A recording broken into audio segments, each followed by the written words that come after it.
Welcome everyone to our OEIB meeting today. We have a few changes to the agenda because we're trying to shift around some moving parts with the governor who is calling in. We also have a presentation from Dennis Von Rokel, who is going to be needing to head down the road. And if you were like me coming through here in the last couple hours, you know the road is not pretty.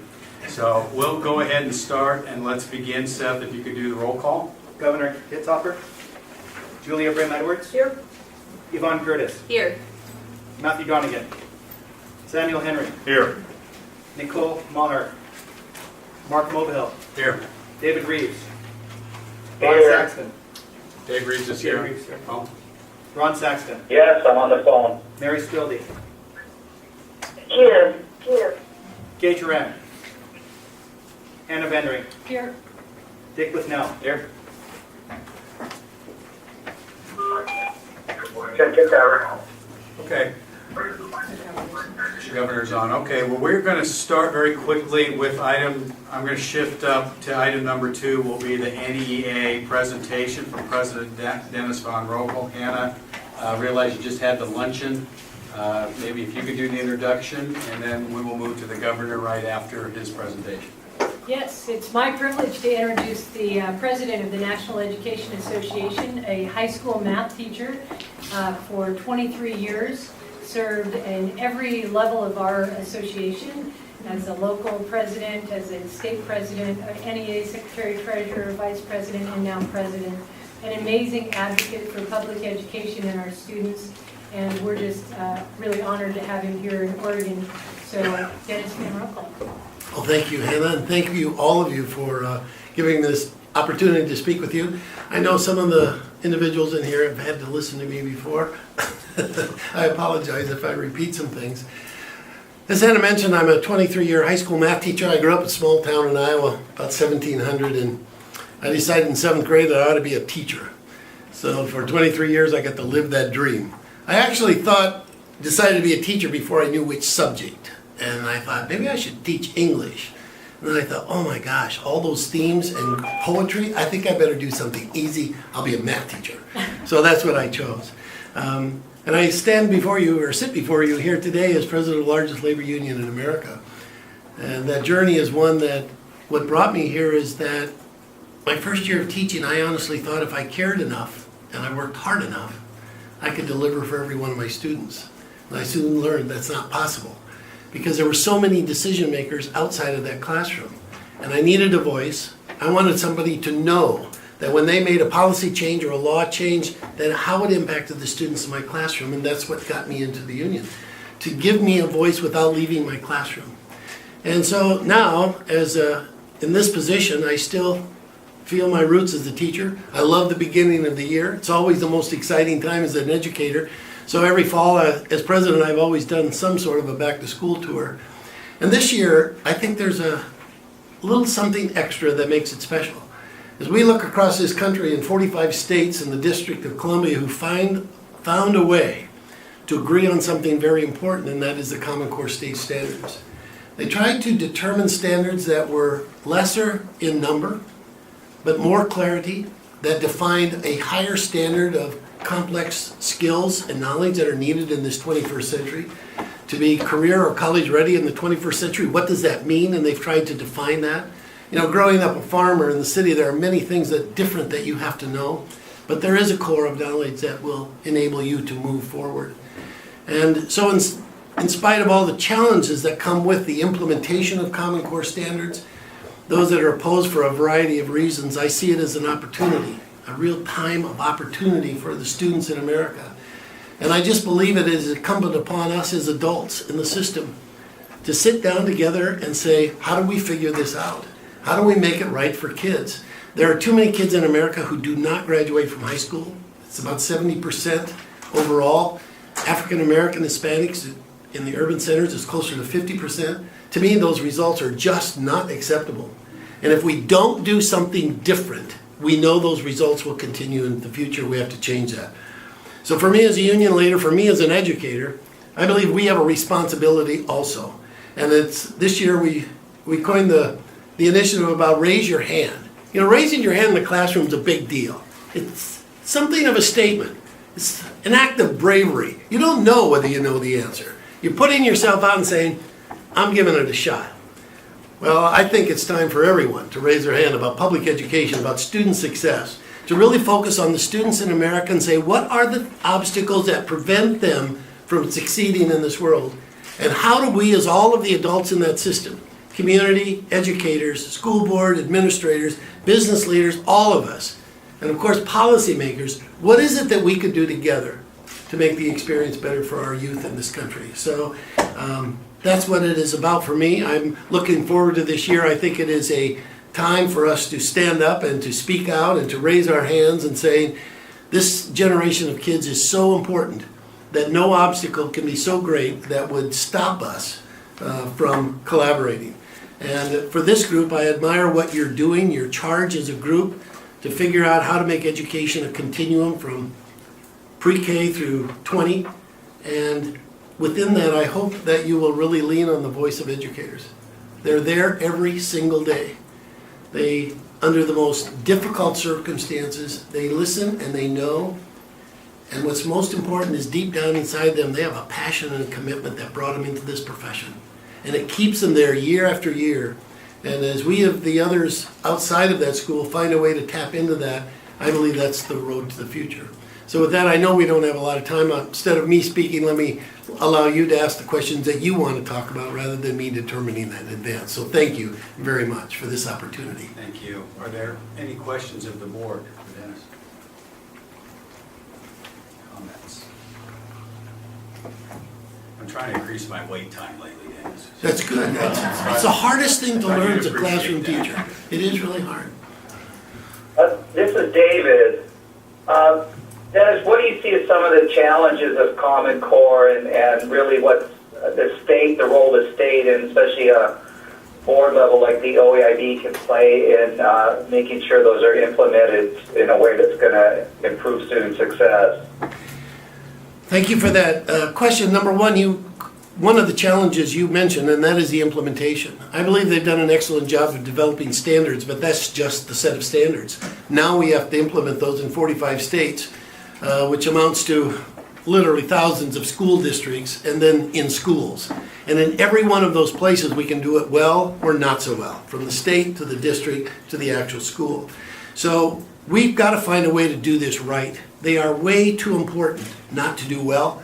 So finding the time to get the voice of the educators in the room, number one, to understand exactly what the Common Core standards are. Number two, what do we have to do differently? I think it's a huge burden on the states and districts to find curriculum that will actually assist teachers in getting students to know the new standards. I mentioned at the luncheon, there are literally hundreds of packages out there, and they're all stamped aligned with the Common Core standards. I don't believe they are. And we're going to have to sort through those and find the ones that actually are aligned. So that's a challenge. Another challenge are the misconceptions. It amazes me. I read an editorial in the New York Times, and they said it's time to stop funding Common Core curriculum. And I realized that they don't understand the difference between standards, curriculum, and assessments. So that's a challenge. I think it's really critical that we reach out to community and parents, that they too know what will be different about what is expected of their sons and daughters. And the last challenge, I think, is that we, in many states, depending on the state, the difference between the old standards and the Common Core state standards are very great. And so we're measuring different things. And to assume that the scores measuring the old standards will be the same as the new ones is a misconception. And if that's people's expectations, they will be disappointed. But if you take the time to have the conversation, we're defining different standards of what to know and be able to do, and we're coming up with better assessment tools for measuring that. And so yes, they will change. But if they're lower, the question isn't, oh my gosh, what happened? The question should be, what do we need to do now to ensure that all of our students in Oregon or in Arizona or in any state we're talking about, what is it we have to do to ensure that all of our students can meet those and measure up to those standards? Because we know they're important to students. So those are a lot of challenges, but I believe we're up to the task, and that's why I think it's the responsibility of all of us to step up, sit down at the table and say, let's figure this out for the betterment of students. Yeah, I sure appreciate your comments, appreciate you coming to Oregon, and everything I've heard is very positive of the work you're doing, and we know that teacher quality is #1 to make a difference in student achievement, so thank you for everything you're doing. You bet. Thank you, and good luck to all of you in your busy agenda this afternoon. Thank you very much. Thank you, Hannah, for putting that together as well. I'm going to go ahead and move us, Pat, we're going to do the minutes in just a minute too, because we have the governor waiting in an airport and I want to get right to him. So we're going to move right to item number 4, which is the learning collaboratives and the healthcare transformation. And Kathy Kaufman is going to be coming up. Kathy, I'm going to put the governor on right now, if that'd be okay. So Governor Kitzhaber, we're all yours.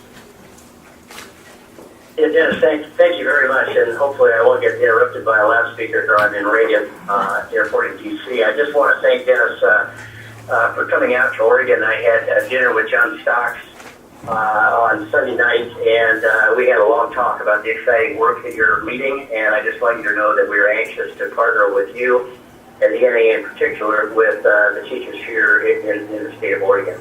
So again, thank you very, very much for coming out. I'll be very brief in introducing Cassie at the Innovation Center. We've had some conversations about how we take good ideas, good best practices that are happening around the state and moving those rapidly throughout the state, how we can take problems and challenges that one school or district may be experiencing them and put them in the center of a larger table to figure out how to collaboratively address them. And many of the same challenges are facing us in our healthcare transformation. We've got 16 coordinated care organizations that meet every 4 to 6 weeks in a learning collaborative to do just that. And it's actually been very, very exciting and motivating. And one key element is our Transformation Center, and Kathy Kaufman is the director of the Transformation Center. And among its other purposes is to take good ideas and help them travel fast, and also to help provide support and capacity for coordinated care organizations that are trying to innovate or implement new ideas. And I just thought it might be useful for her to talk about that to see if there might be some parallels in the work we're doing with education. Finally, I'll simply say that we have a set of statewide metrics that measure basically financial data, access data, and outcome data that are posted quarterly. You can look at them by metric or by a coordinated care organization. And there may also be some lessons there for how we want to actually measure the progress we're making towards achieving our educational objectives. So I'll sign off now and just go back on mute. Thanks very much for coming, Kathy, and thanks for letting me take this introduction. Thank you, Governor. Thank you, Governor. Kathy, So you are hi, on. everyone. Nice to see you all. Thank you for having me. Again, I'm Kathy Kaufman. I direct the Transformation Center. So today I'll just very, very briefly tell you why we came up with the concept of a Transformation Center, our goals, a quick overview of our activities, and then go into a little bit more detail about the learning collaboratives and the innovator agents. So why a Transformation Center? As you all know, as with education in Oregon, we are also transforming the healthcare delivery system. And we realize that as OHA is asking all of the new coordinated care organizations out there across the state to rapidly change how they deliver care to Medicaid recipients, we needed to change too. We had a model where for many years we were our relationship with our managed care partners was really that of a regulator. We were the Medicaid agency, we regulated Medicaid contracts, and that was the limit of the relationship. We needed to move beyond that kind of a relationship into more of a collaborative, supportive partner role. We maintain our role as the Medicaid agency. We don't let go of our responsibility to regulate Medicaid, but we couldn't limit our role to that if we really wanted CCOs to succeed. So the Transformation Center is not only there to support the success of CCOs, it's really there to shine a light on OHA and make sure that the state agency is transforming at the same pace that we're asking the CCOs, in which we're asking the CCOs to transform, and that we are constantly evaluating our own way of doing business to make sure that we aren't inadvertently getting in the way of CCOs. We also recognize that although the CCO model is one that's very locally driven, there's a high priority on local control, there would be great value in having a central organizing body to help convene the CCOs and bring everybody together. And that's the other role of the Transformation Center. We're not there to be experts, but be, as the governor pointed out, there to help good ideas travel faster.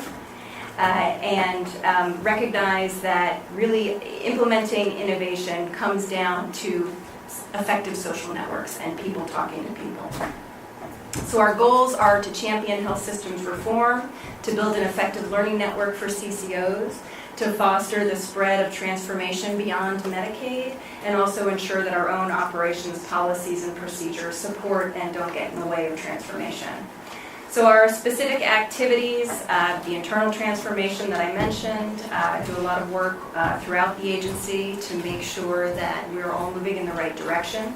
We have people we call innovator agents who are assigned to each CCO. We'll talk about those folks in just a minute.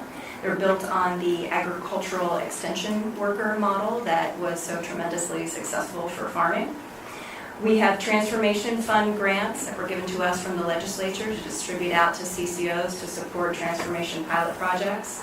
We've got the learning collaboratives, which we'll talk about, an innovation bank where we are gathering up the best and emerging practices out there in CCOs so that we can share them with other CCOs, and also collecting good ideas from around the state and around the world. Technical assistance, conferences, communication out to everybody. We're building a council of clinical innovators, which I'll also talk about in a bit. And also helping to better disseminate clinical guidelines and support alignment with the early learning hubs. So the innovator agents, they are high-level positions in OHA. But they are embedded in the CCO community. They act as a single point of contact between the CCO and OHA, so it's not that the innovator agent is the only person from OHA the CCO talks to, but they can get a lot of their information through the innovator agent, and it helps streamline communications. Innovator agents support CCOs as they implement their transformation plans, so as they are actively trying to change the way they do business, the innovator agent is a resource. They are champions of change, they are not regulators. They connect regularly with other innovator agents, and the innovator agents are one way that we build this learning network, so that when an innovator agent is working with his or her CCO, and either that CCO is coming up with good ideas or running into particular challenges, that innovator agent then goes back and talks with the other innovator agents about that. And we have 8 innovator agents for the 16 CCOs that we have on board right now, so most of them have 2 CCOs. So the learning collaboratives are really a way to bring together a variety of different people within the CCO with other folks in their same positions in other CCOs. They've been going on for a few months now and are really getting off to a great start. The longest going learning collaborative is the one that the governor attends on occasion with the CEOs of all the CCOs. They've been meeting for about a year, and I think when the governor first talked with you all about the Transformation Center in the last meeting, he mentioned that those meetings initially were very much focused on all of the problems and what was wrong, and somewhere along the line the conversations really changed, and it began to be a more collaborative, really productive conversation. The CEOs are sharing information and ideas with each other. They are doing a lot of shared problem solving, which has been great for everybody. And they're also there to work with OHA in a new way, to really help us figure out how we can work with them and support them better. So the conversations have become incredibly collaborative, incredibly productive. In addition to that learning collaborative for the CEOs, we also have a collaborative going for the medical directors of each CCO. And right now, those medical directors are having their collaboratives focus on the metrics that we have all of the CCOs working towards. So one by one, they're going through their different incentive metrics, talking about what each CCO is doing, talking about the challenges they're running into, and all of these conversations are really focusing on the hard work of implementation. It's no longer about just having conversations about, in theory, what's a good way to do this, but really the nuts and bolts of trying to figure out how to take what everyone says is best practice, but implement it in your community with your particular challenges and constraints and strengths. We also have, each CCO has something called the Community Advisory Council, and that's a committee that's made up of consumers as well as community members, and it's there to help guide the CCO and help the CCO figure out how to improve the health of the whole community and not just its enrollees. Most of those members are, as consumers, really new to committee work, so we've built a collaborative for the CACs themselves where Community Advisory Council members in one part of the state are talking with members in another part of the state.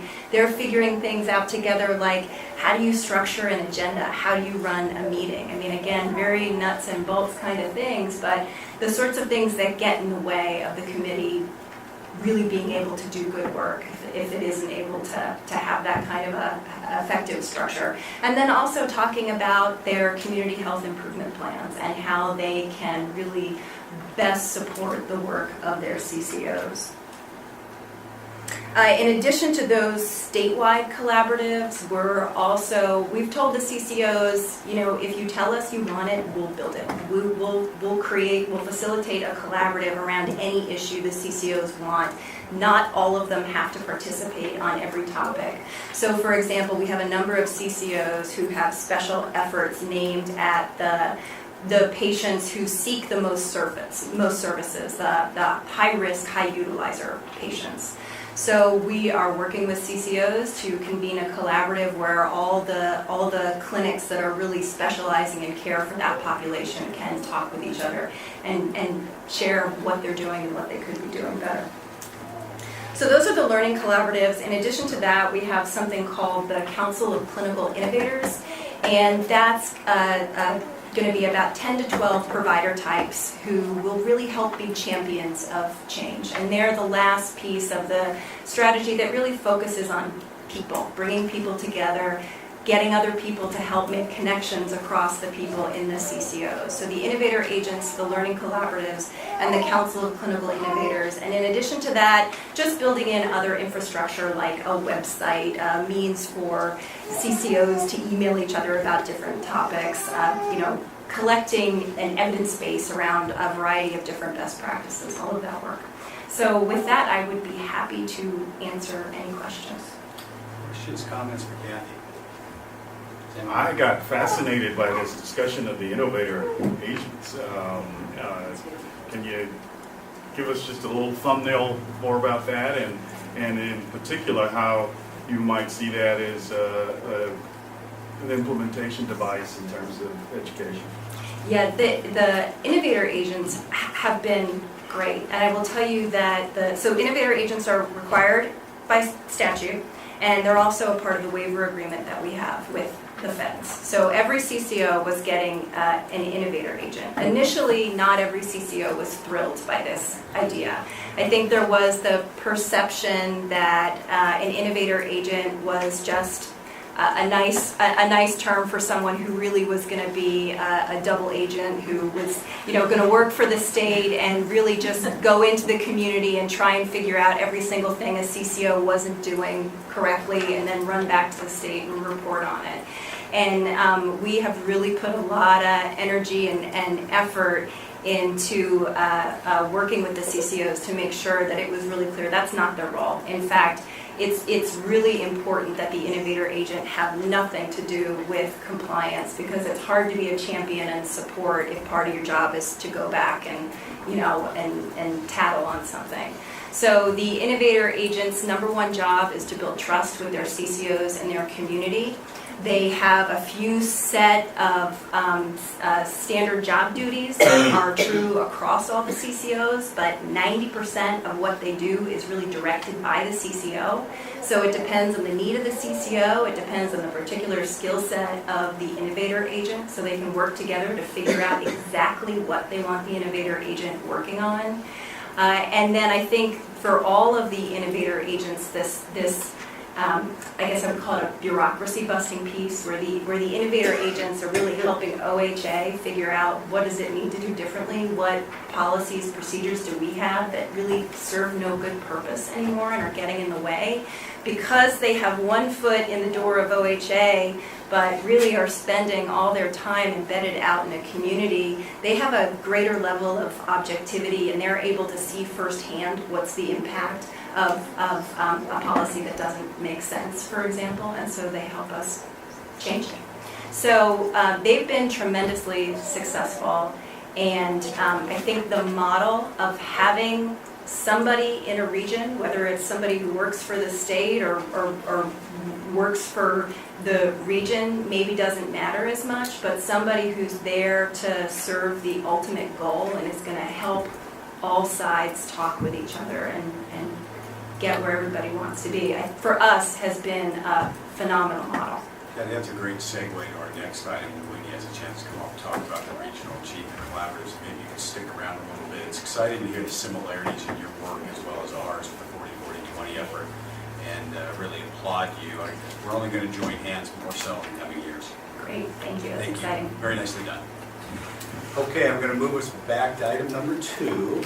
And then I promise that'll be the last time I'm going up and down this agenda. So if I could hear a motion for the approval of the minutes from July and August. Is there a second? Second. It's been moved by Julia, second by Samuel for approval of minutes. Any discussion? All in favor? Aye. Favor out on Phone Bridge World? Aye. Any opposed? Okay, motion passes.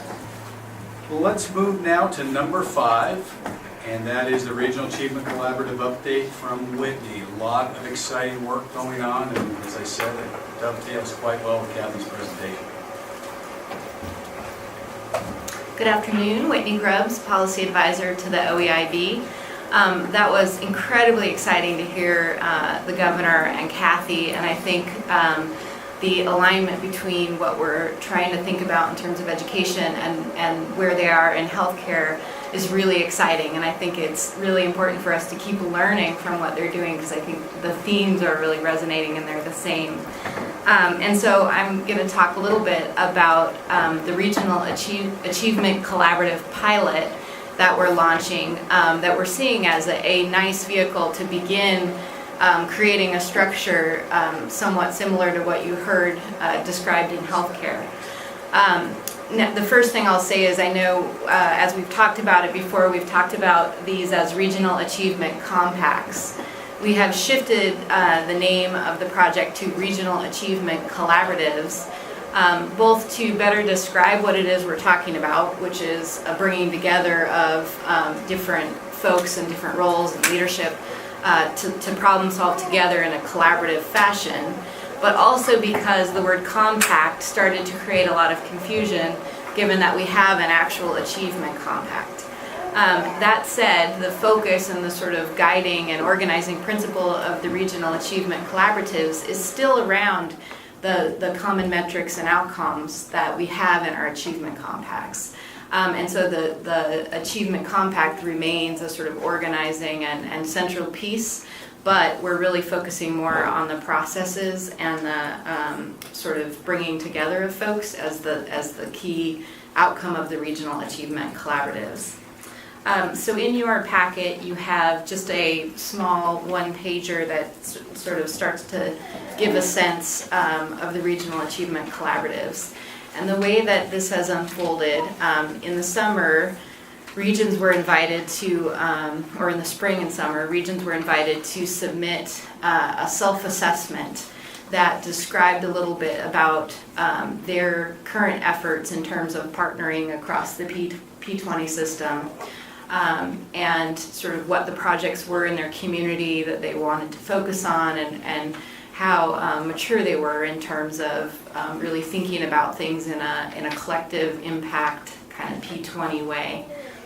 And so we received self-assessments back from 14 regions, and working closely with the Oregon Solutions Network, which is a part of I'll get all this wrong, Oregon Regional Solutions, and Greg Wolf, who's one of the governor's workforce staff folks. We were working together on coming up with a set of criteria by which we could look at the regions and sort of evaluate their readiness for participation in the pilot. We came up with criteria related to was the region connected to the Achievement Compact metrics? Did they demonstrate some evidence of a commitment to the whole P20 pathway? Do they have a sense of infrastructure, and are they built to last? Do they have a potential in their region for collective impact, or really working together to make outcomes, to move the outcomes? Are there actionable projects that they have in mind? And are they motivated and excited? And so as we looked at each region, we sort of rated their readiness on each of these, and ended up accepting 12 of the 14 collaboratives, which are listed on the back of the sheet. So at this point in the pilot, each of those collaboratives were awarded between $40,000 and $50,000 of a grant, or actually through an intergovernmental agreement. We're at the very beginning of this process. They just received word that they were invited to participate. They'll be working with OEIB staff and with staff from Regional Solutions on really framing up a plan and entering into these intergovernmental agreements, whereby we'll have some clear deliverables around what their community is going to galvanize around. And in the process of this, we also determined what other kinds of support a region might need. So for some of the regions, and for example, Connected Lane County, the All Hands Raised Partnership in Multnomah County, and the Eastern Oregon Partnership, those were collectives that had been working for a long time. In fact, many of you have heard from them. They've come and presented, and so they were very mature, and we have really designated them as mentor collaboratives.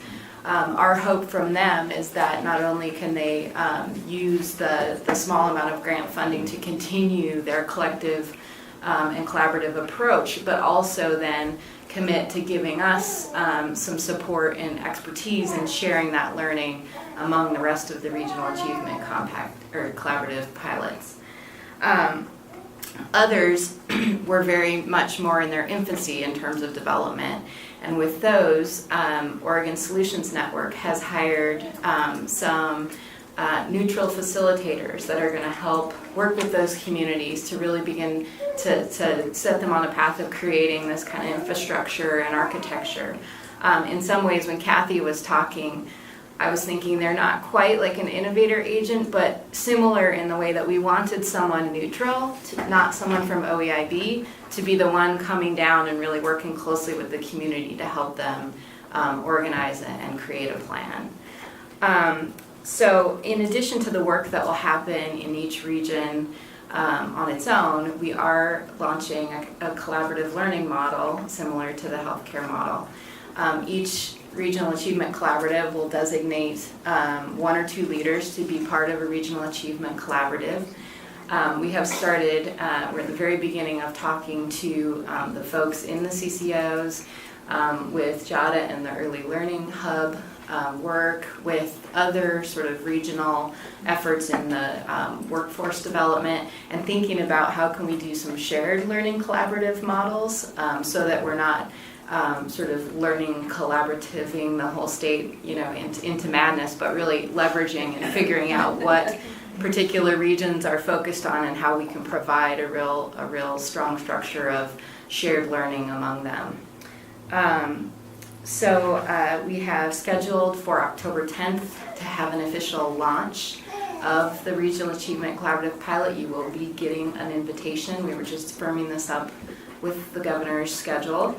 And this will be a great opportunity to learn from the different regions about where it is they're focusing, and build some excitement, as well as provide them a little bit of time to kind of talk and work on how it is that they're going to be approaching their pilot year or year and a half. Let's see. So the other exciting thing that we've talked about in terms of the collaboratives is really this idea that these could serve for the OEIB to be really on the ground, direct conduits to figuring out where those tensions and barriers are in our existing system.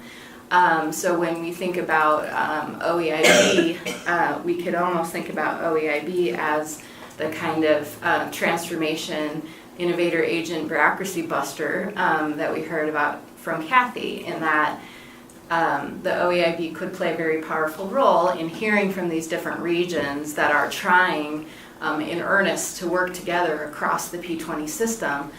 Hear from them, what are the bigger policy barriers, what are the investments that we should be focusing on, what are the sort of next steps in policy that will smooth the alignment between these different segments. And so OEIB really, I think, can listen to the Regional Achievement Collaborative pilot and allow some of the recommendations to flow up from the ground that way. So I think that's an exciting element of this work. And I think that's it, and I'll let folks ask questions. It's a pretty major initiative for us. We've talked about these regional achievement collaboratives now as being really an arm of implementation for 4 years. So I really want to open it up to the board for comments, questions. This is a pretty important one for us. So, Dick? Yeah, thank you. Wendy, thank you for your hard work. I mean, it's really great. We experienced when we were over at the fairgrounds, the presentation of Malheur County. You guys might remember that. Riley Hill was there. And I'm glad to hear you say that some of these are more mature than others, and so they don't have to do new due diligence again. I mean, they don't have to go through all those kind of hoops because they are entrepreneurial already, what have you. One thing I would really encourage you is be sure you keep the private sector involved in this, and don't bring in a bunch of well-meaning, I don't want to, bureaucracy type of keep the private sector involved. And I have to say that because this Riley Hill, he's on my fanny. I'm telling you, we want the graybeards involved. we really do. And don't give him my number anymore. I'm going to change my number now. But seriously though, I mean, they're on the ground there, and they really know what they're doing, and I think it's really important for that. Also, and as we go through the long process, there's several elephants in the room too, with these developments, especially with as an example, Malheur County. I mean, they got land use problems, they've got the water problems, and they want to get the education to get rocking and rolling, but then they're restricted to, when you have 6 million acres and you only can live on or build on 272, and I'll get off my soapbox here, but you have Ontario, you have 43 miles, Boise, one's at 600,000, one's at 32,000. People, population, and one's under 6% unemployment, and one's in the teens. So, I mean, it's really great to have this presented like you have done that, and I really encourage us to keep the itch going here and not get bogged down in letting other things get in the way of that. So, just keep going. Thank you. I just wanted to make, just emphasize one point that you make here at the end that I'm really hopeful about, and it's the idea of identifying the barriers and the possibility of sort of the barrier busters, whatever that looks like. But also I heard you say, pointing to where those key investments will, do the most good. So those are the two things I think I'm definitely going to take back to my region and to my work. And I agree that we need to keep all our partners there. And I will say, it's oftentimes the bureaucratic partners, which are all of us, where all the barriers exist. I'm sure there's some in other places, but they're a little bit easier to overcome. They're kind of agency by agency or organization by organization, but ours is big and has a lot of just political weight and power behind it. And it just seems like the history has just been special interest group and whoever can push the hardest. And what I love about this process is that through collaboration, it really is, I don't see any other way except for doing what's best for all. Nicole? I just was going to add that I hope we can support these collaboratives in fully implementing and realizing the vision of the equity policy. Many of the communities we're talking about are probably further along than we are in having these conversations, but not all of them are. If there's any support or lessons learned that we can help them get there as quickly, or that we can learn from them, because some of them are doing pretty phenomenal work, but we want to make sure that that's consistently delivered throughout the state. I'd like to just put more emphasis on that and say if there was a way to require, sometimes that helps the organizations to focus on that when it might be difficult in particular communities. That's a way of sort of using the political, strength of those who are looking out for all students. And that would include the English language learner piece as well, because some communities are doing amazing, but some communities know they need to work on that, but may not have the local ability to highlight that, and if we can play whatever role it might be helpful. Well, our adoption of the equity lens, I think, can play a critical role here. That's being a key piece of this. Julie, do you have time? A question, actually. I've got two questions. So when I'm looking at the list, I noticed that not all parts of the state are represented. So, for example, Washington and Clackamas County, and it sounded like they were selected based on sort of readiness factors or the work's already underway. I'm interested in sort of the thinking around where those places where it doesn't exist. Is it because there's not a need, or there's not an organization that's or a sort of community focal point where that work is underway? What's the thinking on that? I think that's a great question, and regions self-selected as to whether or not they wanted to put forward an application, and I think it varies from region to region. In some places it was that they don't have a post-secondary partner who has been at the table or as open to really partnering with the K-12 or early learning folks. In other places it was more that they just had never really thought about how one might organize across the P20 system in a region. In some places, it's that the boundaries themselves, and I'm thinking, Yvonne, as an example, where either it's a dense metro area and there's a lot of other regions that have already sort of defined themselves, and there's some folks that are just not naturally lined up, or there's just more than one post-secondary partner, and so it's very interesting dynamic. And the same thing is really happening, I think, in early learning as folks begin to coordinate themselves, align themselves around how they're going to apply for the early learning hubs.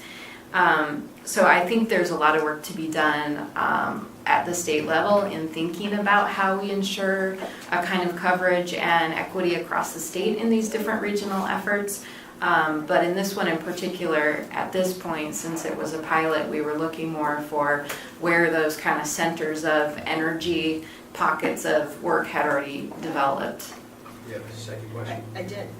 Thank you. That Yeah. answers it. So the second question is, I'm just trying to figure out sort of the practicality, because if I look at the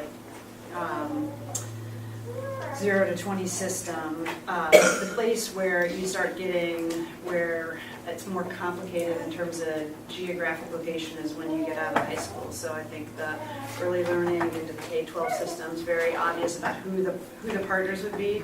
But then obviously when students go off to community college, a trade school, a university, it may not be into whoever the regional higher ed institution is. So if you're in Portland, maybe you're leaving Portland Public Schools and going to U of O, and all of a sudden you're in the Lane Collaborative. So what's the thinking about how you keep that connected or keep the options open for students, or how you organize it when you're getting off of a geographic-based system? Is that... Really good questions.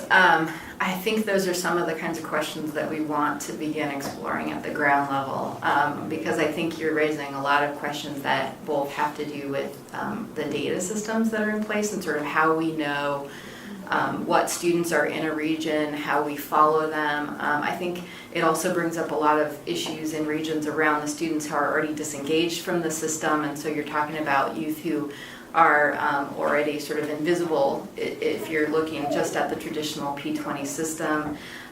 So my hope is that from the pilot we begin to have both some regions that are more advanced in thinking about who the partners are and some that are more advanced in the work around the data and how we might know to help us as we develop our thinking. But honestly, I think it's early in the conversation, and that those kind of questions are what I'm hoping that folks are grappling with and we're getting smarter about, because you're exactly right. You don't want to close it out and just because you're part of, we don't want it to be that if you're part of the Multnomah County cohort, you don't have access to other things. I think it's more about looking from the adult and institution point of view about really opening your arms to all of the students in your region, regardless of where they are or where they came from. Can I just ask, does that include, do any of the collaboratives include also the private colleges and universities sort of in the geographic location? Or Yes. is that sort of somewhat random of whether they're involved? It's somewhat random. It's somewhat random. So in some places their emphasis is clustered more around that, the post-secondary end. In some region it's really focused heavily on the workforce connection and different workforce efforts and the workforce and economic development efforts in the region. In some of our regions it's a little, it's more focused on the early learning and wraparound service kind of efforts, and so it's really different depending on the region, but we did not prescribe anything other than when we wanted to have some commitment to the whole continuum represented in the collaborative. I'm going to try to move us a little bit. Dick, no, you're fine. Dick, any going? I just final wanted to jump on what Julia said about the whole state of Oregon. We are at some time down the road, we need to look at the areas, Curry County, for example, because we're not dealing with a marketing plan for widgets. We're talking about an individual life in Curry is just as important as my own backyard here. So, I have to be bouncing off the wall and looking at myself because we have to treat the whole state too. So, but that's down the road. Yvonne? I just wanted to add some information, being a district that did apply and actually is okay that we're not part of it, just to offer some more information. For example, in Washington County, the complexity that you talked about that might happen at the higher levels actually also happens at the K-12 area. So just to give an example, we're looking at how do we duplicate Eastern Promise. Should we work with Western or should we go ahead and work with Eastern, and do you have to really be right next to them? Or which one's offering the most? So do we send our teachers over there? Do we work virtually? Do we create our own? So we're struggling because many of us could have many partners, and when you're a district like mine, who's really small, and you have a lot of big people around you, big districts, they have to decide how many meetings can CEOs go to. So that's one of the challenges. If I'm asking CEOs from Portland to come be a part of my collaborative, I don't even know if I get my phone call answered, let alone can be able to convene a meeting. So what I'm hoping, I love the innovator agent sort of ideas, I'm hoping that we learn from these collaboratives how to help facilitate that process when there's so many complex issues, because I think we have them at every level in the system. So I think, I always say this over and over again, but the collaborative concept is where I think we're going to really find the fruit that we multiply, and find out where the barriers are, not just in policies and what we should invest in, but how we make those connections. So I think it's a great model to start out with. I don't know what we will do about the idea about, is it regions, or now in this virtual world, maybe we need a new paradigm, and I hope that that's something the group will continue to look at, because we're waiting for the answer to that. And the last thing I just wanted to say is in some districts right now, just the honest truth is we just simply don't have the bandwidth to go to all these meetings and apply for all these grants. So now there's a bunch of opportunities out there. I see Forest Grove as a district really well positioned, but I have nobody else besides my assistant who's also going to the other state meetings. There's nobody left to write grants. and these plans and all of these reports and going to all the meetings. So part of the challenge is we've downsized so much on administrative staff that take advantage of some of these things is a little bit challenging. So I think, and I know we're not the only district dealing with that. I do that all the time. So that's another thing we have to figure out is, you know, how many times do people have to get together to make some of these things work? I'm impressed you used that bandwidth term, that's getting a lot of traction. I'm also impressed that the October 10th launch is going to be in Pendleton, isn't that what you said? Whitney, thank you very much. Final comment, Hannah? No, I have a couple questions. Okay. Do you have the list of who's involved in each one of these? I have not put that together, but I plan to, because I think it's really important to know sort of who the partners are at the table, so I'll get that. I think getting the right people on the bus is an important piece of this work, and getting them on at the right time. Heard from leaders around the state, there's a whole lot of grants that are going through the channels to get approved, and people are being asked to sign on to something that they weren't part of building. So if we want parents to buy into the work we're doing, if we want educators to commit to doing the work, then they need to be in from the beginning, not an afterthought of, we need you to sign on to this. So I would, do we have any parameters that we have set in place for the collaboratives about who should be involved? No, this was a very non-prescriptive process from our end, and so really the criteria that I talked about in the beginning was all we were looking for, some level of commitment from across the P20. So it was really different region by region, and we didn't, we're really sort of allowing for regions to organize their tables the way they see fit, and we didn't put any requirements on them. I think you might be referring probably more to some of the work that's going on with the strategic investment implementation, where it's an actual grant application. And I am, absolutely. Yeah. I'm not referring to this, but what I'm saying is, down the road, there's going to need to be commitment from the whole continuum of education.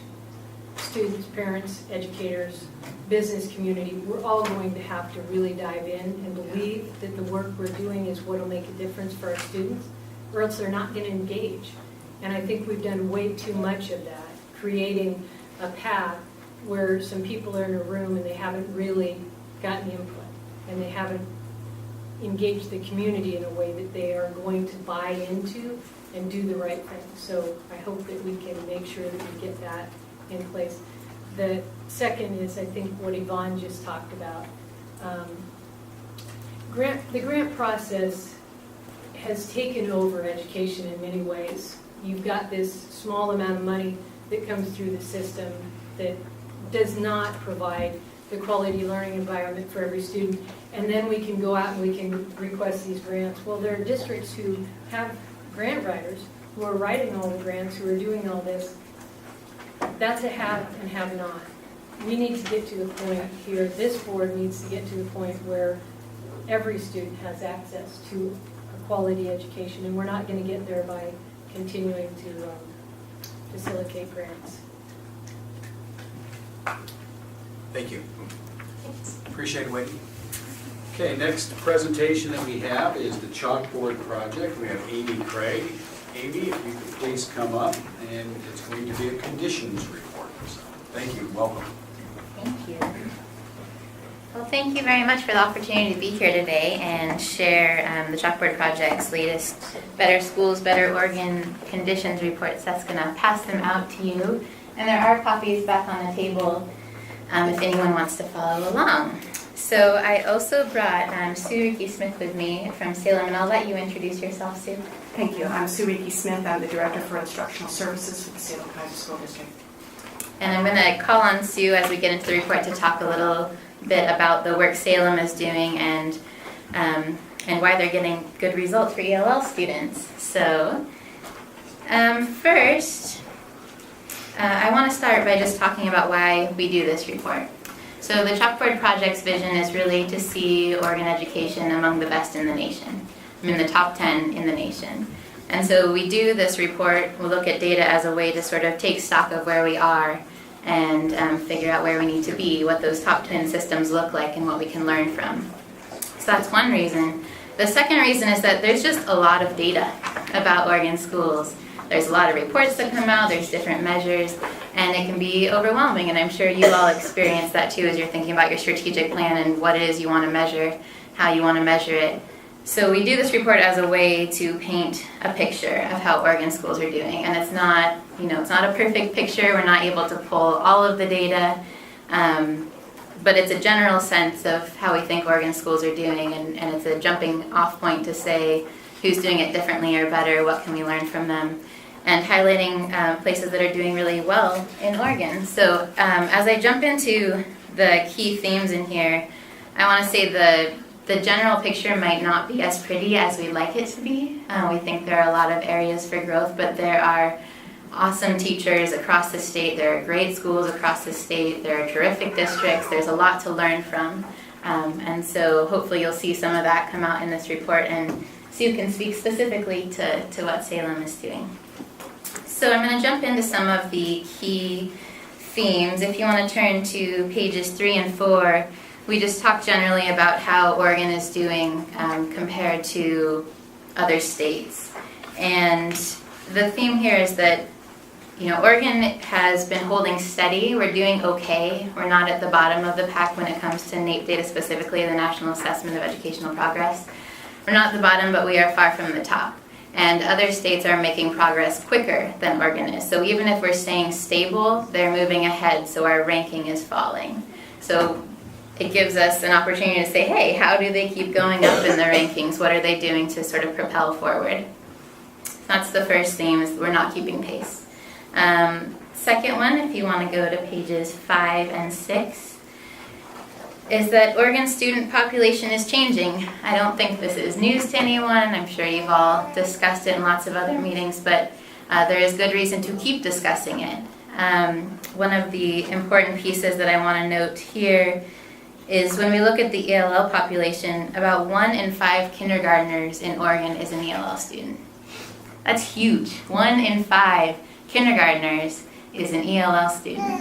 So this is not just a small population that we're talking about that we need to do something different for. This is about changing the system to serve all students.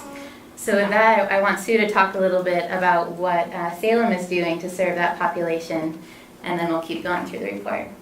Thank you so much, Amy, and I thank you for the opportunity to share a little bit of the work that we are doing in Salem-Keizer. We realize we still have significant challenges ahead of us, but there are bright spots, and that's what I'm sharing with you today. Salem-Keizer, as many of the districts also understand, it's a reciprocal relationship between accountability and capacity building. And so it always begins with your leadership, and certainly our superintendent has set a very clear vision relative to second language learners. And that's called out in our strategic plan, very specifically relative to English language learners. Once that focus is called out, then it's about building capacity. And it's building capacity in your administrators to understand the unique characteristics of the English language learner, and to use that background then to build the same understanding within teachers. And then it's about building capacity in your teachers. And so it is a recursive system of mentorship, and that's where we've had a great partnership with the Chalkboard program organization relative to helping first-year teachers be successful in their first 3 years, because we know that when teachers are successful, they will be retained in the system, and you will be able to build sustainability relative to effective instructional practices long-term. But it doesn't stop there. It also is about building capacity in ongoing staff, and the Salem-Keizer District has been very focused to making sure that all teachers who wish to have a second language and ESL endorsement not only receive instruction and are successfully complete that course of study, but then receive ongoing professional development so that they can continue to support and practice those effective skills. Part of that also comes in the form of coaching. We have instructional coaches that deal across all schools, and then English language acquisition coaches that deal specifically with teachers. And it's not just a one-on-one peer coaching program, but it is also an opportunity for teachers to come together, to use our balanced assessment system to look at student data, to collaborate, to plan lessons and plan interventions, to watch each other teach, and which informs their practice. But it doesn't stop there either. It's also about a community outreach, and certainly Dick Withnell and others in our community here have been very big proponents and supporters from the community perspective relative to supporting our English language learners. One of the things that I would like to leave you with before I close here is that we're serving in this district over 7,200 English language learners, of which the majority come from poverty as well. These are children who have bright hopes and dreams and whose parents are working very hard to see to it that they have what they have not had in their own childhood. I have on my desk a letter that was written by a student at Chavez by the name of Josue. Josue was a fourth grader last year, is now a fifth grader. And he has been a member and recipient of our Literacy Squared, which is a bi-literacy model of instruction. And he and all of his classmates were asked to write a brief essay about why they liked being bilingual. His was titled, I Have a Voice. And in there he talks about, I have not just one voice, but two. I have a voice in Spanish, and I have a voice in English. Not only am I able to speak in Spanish and English, but I can do math, and I can do science, and I can help my parents, and I can help my community. And because of my two voices, I have respect. People think I'm smart. I know I'm smart, and I know I will do great things. I have a voice. I have a voice in two languages. That copy sits on my desk, and I share it with the staff that I am privileged to serve through leadership every day in serving our schools. And we appreciate the opportunity to share that work with you today and to share in continued partnership with Chalkboard and with our community in serving this group of kids who have a very bright future and are marvelous kiddos and are very exciting to serve. Thank you. Thank you, Sue. So that chart on page 6, this is a little bit different about this report this year than in years past, as we really looked at our class districts and looked at their results and said, what do we want to highlight, what is different than the state trends? And from looking from before Salem implemented their class project to after, the growth in the share of ELL students meeting benchmarks, it's big growth, and it's bigger than when you look at the rest of the state. And so I think there's a lot to learn from Salem and the work they're doing with that population of students. And I also wanted to point out before we move on from this area that there's a little note there about new data. Chalkboard has received a grant from the Spirit Mountain Community Fund to do a study of tribal student achievement in Oregon. And we're really excited about this study because we think it's the first time something like this has been done.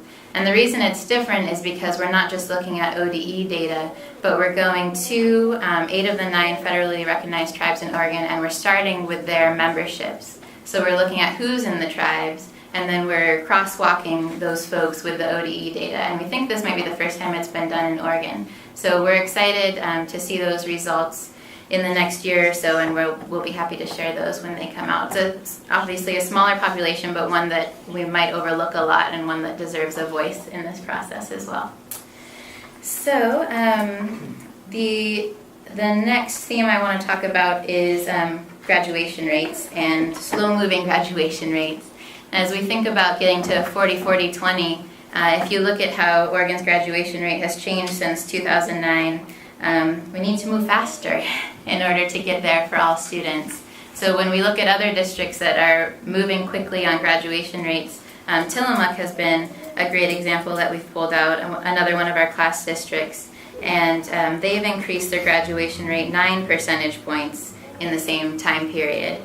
And I had asked Mary McGinnis to come today. Mary is a teacher at Tillamook Options High School in Tillamook, and asked her why she thinks Tillamook has made such an impact on graduation rates, and she had a few things to share that I wanted to share with all of you. She highlighted 3 things. The first was investing in teachers. Similar to what Sue had talked about, they have a robust mentoring program. Mary herself is a mentor. And then they also have they've really done a good job of building their expertise within the district, so training their teachers in order to be trainers of other teachers. So that's the first part, investing in teachers. Having high standards for all kids. Mary talks about how they used to, at the Tillamook Options program, give kids a packet, and that's what they did. They came in and did packet work, and now they've really created a robust curriculum for kids that involves teachers teaching classes to these kids and also teaching life skills. So there are lots of reasons kids weren't successful in the average program, but they're trying to teach them a wide range of skills once they're in the options program. And then the third piece Mary talked about was expanding community connections. So really making these kids everyone's kids and figuring out how we serve them best. Mary also wanted me to mention that it takes investment to do this sort of work. So they've had a mentoring grant, they've had a class grant, but she also said that she referred to it as a snowball rolling down a hill. That it takes a lot of work to get that snowball together, but once it starts going, it has a lot of momentum. So Tillamook doesn't have a class grant anymore, but a lot of the systems they've put in place are still there, still doing the work. So again, there's something to learn from a lot of places in Oregon, and getting us there faster on graduation rates is something we can learn from Tillamook. The next theme I wanted to talk about was teachers, pages 9 and 10 in the report if you're following along. By 2020, so in the next 7 years, a full third of the teacher workforce will be new. A full third of the teacher workforce will be new in 7 years. So what are we going to be doing in those 7 years to make sure all of those 16,000 teachers walking into our schools and classrooms are prepared to do the best work they can for students every day? And how do we make sure it's a diverse group of teachers walking into those classrooms? We're very pleased with the network investments, the strategic investments in the Network for Quality Teaching and Learning, because we think, although not every district is participating in those pieces, there's going to be something to learn from those strategic investments, and hopefully something we can scale up to meet the needs of all new teachers across the state. The next piece on 11 and 12 is about spending. And the message here is how we spend is as important as what we spend. So yes, we need to have adequate spending. Obviously, if you want more teachers in your classrooms, that's an adequate funding issue. But there's also how we support those teachers, where those resources go, that makes a huge difference. Some of the higher ranked states, Colorado and Minnesota, who have similar student demographics to Oregon, are ranked much higher in their outcomes than Oregon, and they don't spend a lot more. So I think there's things to learn from these states. We don't know what all those learnings are, but spending wisely is one of the things that we think it's important to pay attention to, and that Chalkboard will continue to pay attention to. And then the last piece I wanted to talk about is just the context on the back of the report. There are two pieces I want to draw your attention to. The first is the percent of small districts under 250 students in Oregon. 28% of districts in Oregon have under 250 students. So as we're talking about this work, how are we serving those really small rural districts? And does it look the same as how we're serving bigger metropolitan districts? So it's a big group of districts. And the second piece that I want to draw your attention to is that only 23% of households have children between the ages of 6 and 17. So when we're talking about making the case to the community, there are a lot of people out there who do not have children currently in the system, who are one step removed, either never had kids in the system, have yet to have kids in the system. So it's important to paint a picture for them that resonates with them, and they see how they can be involved. So I hope I've added a little bit to your picture of how Oregon schools are doing. I hope you learned a little bit from Sue, and we'd be happy to answer any questions. Questions for Amy or Sue? Julie? We'll go ahead. Yeah. So on page 11 and 12, because you can get data to say what you wanted to say. So I believe we're the second hungriest state in the nation. Is that your understanding? That's the stat I heard as well, Okay. yeah. Mm-hmm. So if you listen to people talk about the number one indicator of student success in schools is quality educator. The number one indicator outside is socioeconomic. We talked about this from the very beginning of this board. We said if we don't address the issue of poverty, we're not going to get anywhere. And we're not. Don't care how much we spend if we don't invest it wisely and address the issue of poverty. So when you look at these numbers, I think that you have to also take into account, I don't know where Massachusetts sits on the poverty hungriest state in the nation, but sometimes we throw out information and we are critical about education when we don't dig in and really try to find out why. And that's one of the things that I hope and dream that we can start doing, is really dig in and figure out why are we not succeeding. It's not acceptable to have the dropout rate that we do. When I look at the dropout rate that you shared in this document, and you excluded the class districts on page 8 from the green line. The graduation The rate. graduation rate. So we made it, through the grant process, there was an investment made, and I gotta tell you, in talking with educators across the state who have been involved in the class project, that money has really helped. They have had collaboration time. They've been able to talk about student achievement in a way that they never could. When the educators are sitting together with the parents and their administrative colleagues, they can build something. We have to invest in that. We have to make sure that we give every student the opportunity, not just the class districts. Every district in this state should have the opportunity to build that and to engage in conversations that really matter for the students that they work with. So I appreciate the report. I hope that, again, we can take this and, working with our Chief Education Officer, really engage in the conversation about what is it that's getting in the way of student success and how are we going to build something different here in Oregon. So thank you for the report. Thanks, Hannah. So I had two maybe questions, but also just to put out there for the board's consideration. One kind of builds on Hannah's point, but in a little bit different direction, on just the issue of funding and the money spent. Because I think it's worth, when we get the achievement compacts, for us to look at the correlation between resources and outcomes. I know Portland Public Schools just had an audit done that showed, with some comparative districts, that we're getting $2,000 to $3,000 less per student. Other districts, again, with some similar demographics, we're getting better outcomes.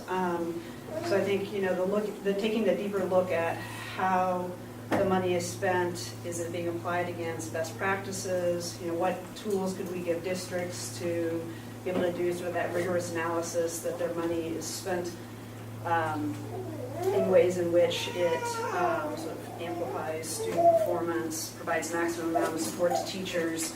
But I think that's sort of something to look at, just besides just the raw number, but the correlation of what strategies they're investing in.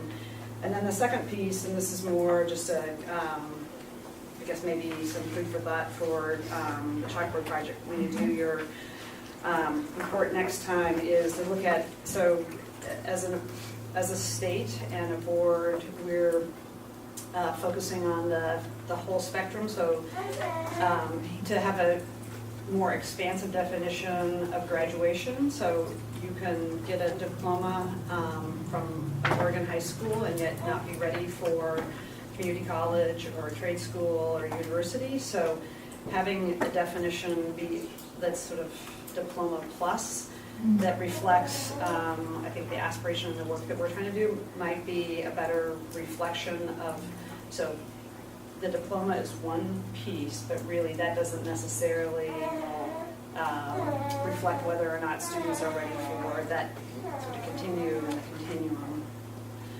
So that's something I think would be useful data besides just the diploma. Great. Great. Thank you. So I was interested earlier today because we had an ex-high school math teacher talking to us, and I too have an ex-high school math teacher who loves statistics in particular. So whenever I get data, I love looking at it. I think that you do a really nice job of capturing lots of interesting information for us to consider about where we are in the state. And there's lots of data out there that says here's some places where we could do a lot better, and I appreciate a great amount of the data. I was sort of struck by one piece of data just for my own, and I think I called and talked to Dan about this a little bit, but just to share with everybody, was that I had a report from the college board the day that this first arrived in my office, and so kind of got one report about SAT, and then I looked at this one on SAT right after that, and I was struck, and then I had to go kind of dig around to understand the data, because this reports that we're somewhere between 32nd and 26th on the SAT and outcomes on kind of raw score. And that is in fact accurate. But what it doesn't say is that there are states where 98% of students take the SAT, and then there are states where 1 or 2% of students take the SAT. And what I found interesting about this is that in states where more than 40% of the students take the SAT, Oregon is number 2 in reading. And in states where more than 40% take math, we're number 1 in reading. I misspoke. We're number 1 in reading where more than 40% of students take the SAT. We're number 2 in math, and we're number 2 in writing. So I thought, well, maybe I should collar it then. So I went 5 above and 5 below participation for us, because maybe it looks different. It did get down to about 8% of states when you go below kind of our participation level. But we were number 2 in writing when we looked at that, and we were number 2 in math and number 2 in reading. And so I just thought it looked really different when we have lots of students taking it. And I think that is at least more accurate when we talk about the SAT, because in states where 2 to 5% of students take the test, it typically is just students who are going to apply to a very specific kind of college that require the SAT, and typically they're really high, they're really sort of specific entrance kinds of colleges.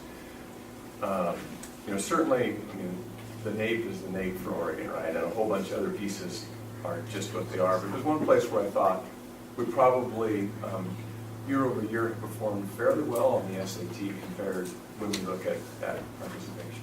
So. No, I appreciate that, and I meant to say that when we started, that if there are different ways you think we should be showing this, we definitely appreciate it. We try to send it out to lots of people before we actually go to print, because we know there are things like that we probably missed.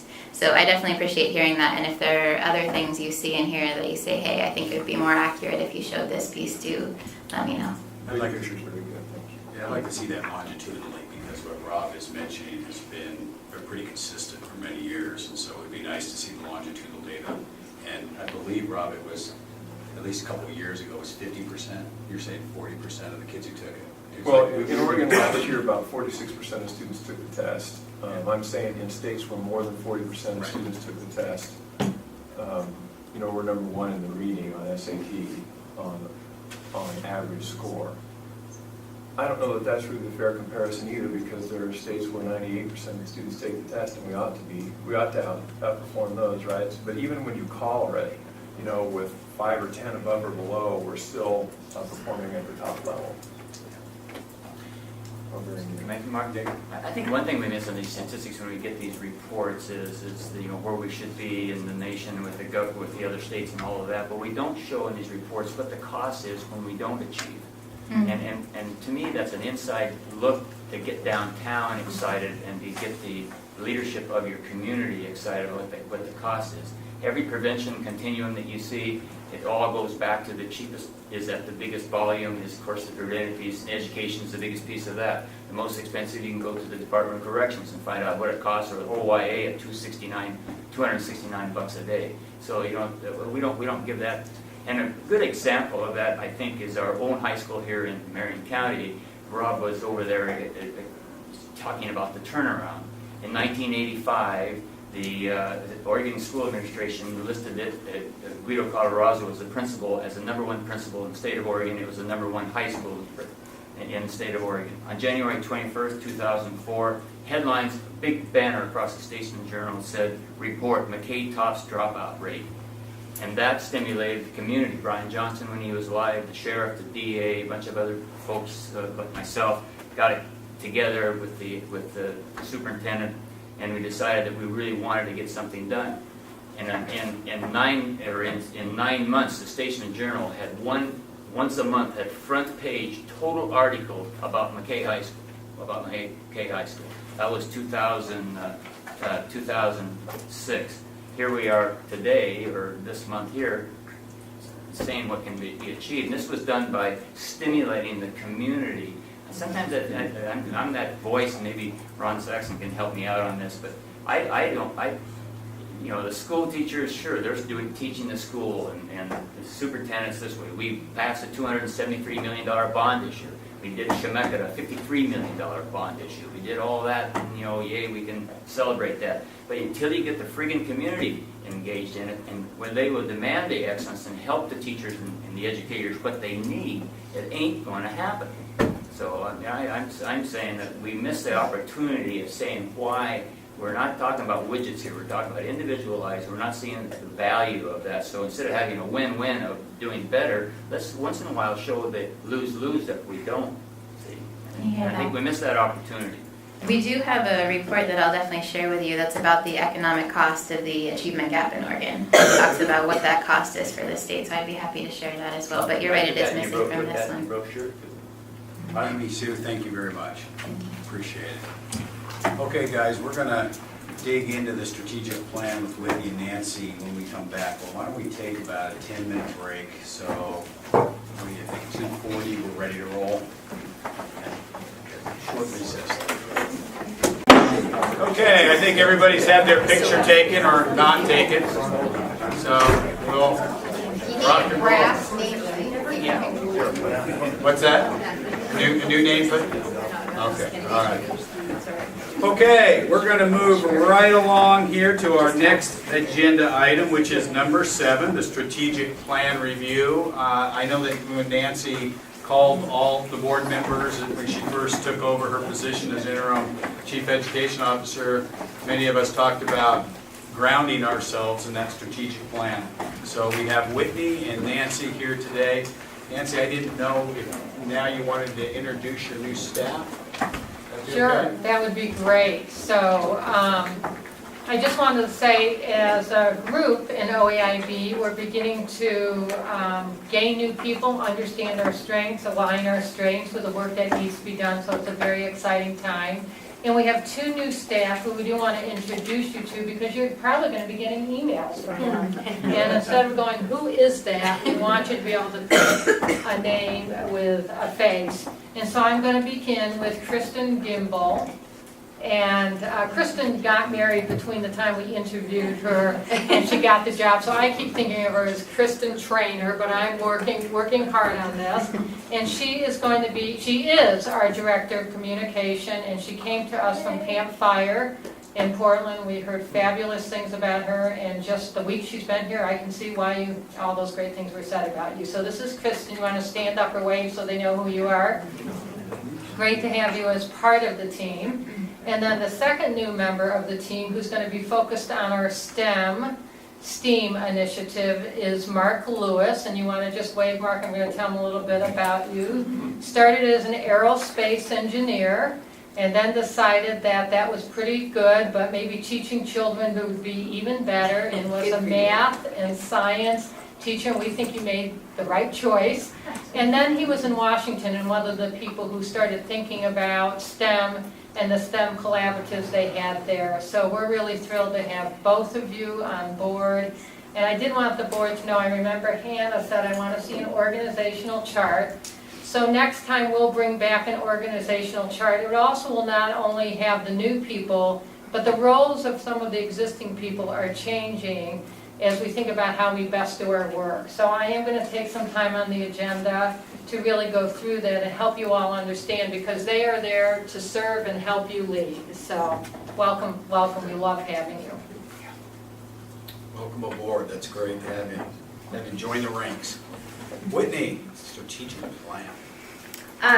So you're going to get sick of me, but I'm going to talk about the strategic plan, work plan, which is the work that we did following the last board meeting, the board planning meeting that we had, where we talked about what some interim 6-month outcomes would be. This document, I'll take just a minute to sort of describe how it's laid out, and then I'll walk you through a few key pieces. I know we don't have a ton of time. So you'll see in the first column where it says objectives, these objectives are the dark lines are the objectives that were in the strategic plan that you approved in February. So nothing has changed in terms of the OEIB objectives nor the strategies that are listed in the light gray boxes. Actually, yours is colored, isn't it? Let's see, what do we have? Yours is great, you're right. Okay. The blue are the objectives from the strategic plan you adopted, and the gray are the, what would we call them? Strategies, thank you. What we filled in is the white, thank you. Now I have a color copy to follow along with you. What we filled in are the white pieces, which are interim steps, interim objectives, and interim outcomes. So the interim objectives are in the first column, the interim outcomes are in the second column. Those are outcomes that we would expect to have achieved by February of 2014. It's a little bit longer than a 6-month outcome, but we included in the short legislative session just as that tends to be a natural breaking point for us. So I'm now going to just go through and highlight a few things, and then I'll take questions and the board can have discussion about the plan. So on OEIB Objective 1, complete design and implementation of the P20 structure. The first strategy is around governance and state agency structure to support a seamless P20 system. As you know, in the last legislative session, as Ben Cannon has kept you apprised, there's been significant governance and structure changes across the P20 system. So at the OEIB level and down through the agencies, we view the work of the next 6 months as really making sure that these transitions are done with a maximum amount of alignment, maximum amount of communication and support. So that's really the work of that first strategy. Then if we skip down to aligned learning standards and system of assessments across P20, this is really work at all levels that our speaker this morning from the NEA talked a little bit about the work of implementing the Common Core. And at the OEIB staff level, we're thinking a lot about not only how we help to support a strong implementation of Common Core, but how we ensure that then Common Core is really aligned with what it is students are expected to know and be able to do as they move into the post-secondary world and career ultimately. Similarly, the Early Learning Division has been thinking a lot about the standards for what we want our young children to be able to know and be able to do when they enter into kindergarten. And so this is really the thinking about how we create a standard that truly, or a system that truly is seamless in terms of what students are experiencing.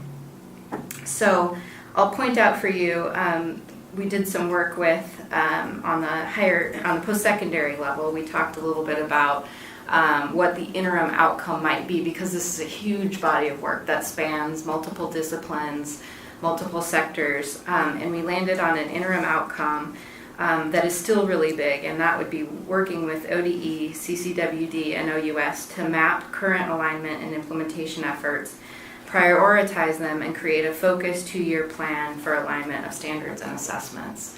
So this is the short-term outcome that we're hoping to produce by February. So I'll move down to the longitudinal data system, something that obviously was in the legislation that created the OEIB. Oh, go ahead. Can I ask a question? I'm just thinking about the assessment piece here and how is the department working on the assessments? Who's working on?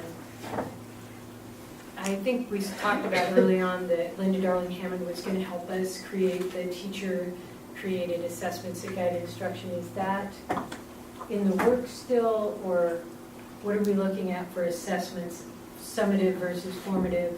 Is that coming out of your shop, Rob? I'm just going to say, yeah. I'm not clear about exactly which assessment you're talking about, but yes, if it's an assessment, it's coming out of our shop. Okay, so, I'll point people your way when we're done. So what I'm getting at is the Common Core standards. We've adopted those, and now we're looking at how do we actually assess students on those standards.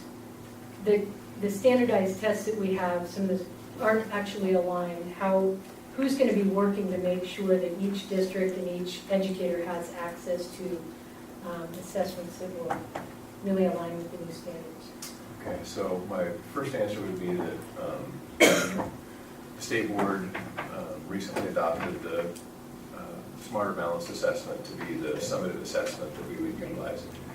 In that process, we asked them to also allocate some funds so that there could be interim assessments and formative assessments that districts and their schools may want to engage in. So there's about $5 per student that came out of, well, that the legislature appropriated, and it currently sits, just to get really technical about it, it currently sits in, I think, in the E fund, the dollars to pay for all of this. And so we still need to secure those funds technically from the legislature.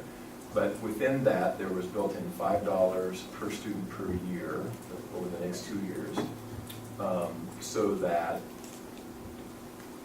districts or schools, depending on how the district decided to go about it, would have funds available to work to create formative, work to create, work to purchase, work to do whatever they decided to do locally, formative and interim assessments, which really truly are much more important assessments than the summative assessment is, because they inform instruction, and teachers are going to use those to understand what students know and how they might change their teaching to improve on that. And so really what we've left that up to is local control. So here are some dollars that are available to you. If you wanted to do that through a staff development process, where you brought people together and said, let's collaborate on how we're going to put together these formative and interim, you could use it for that.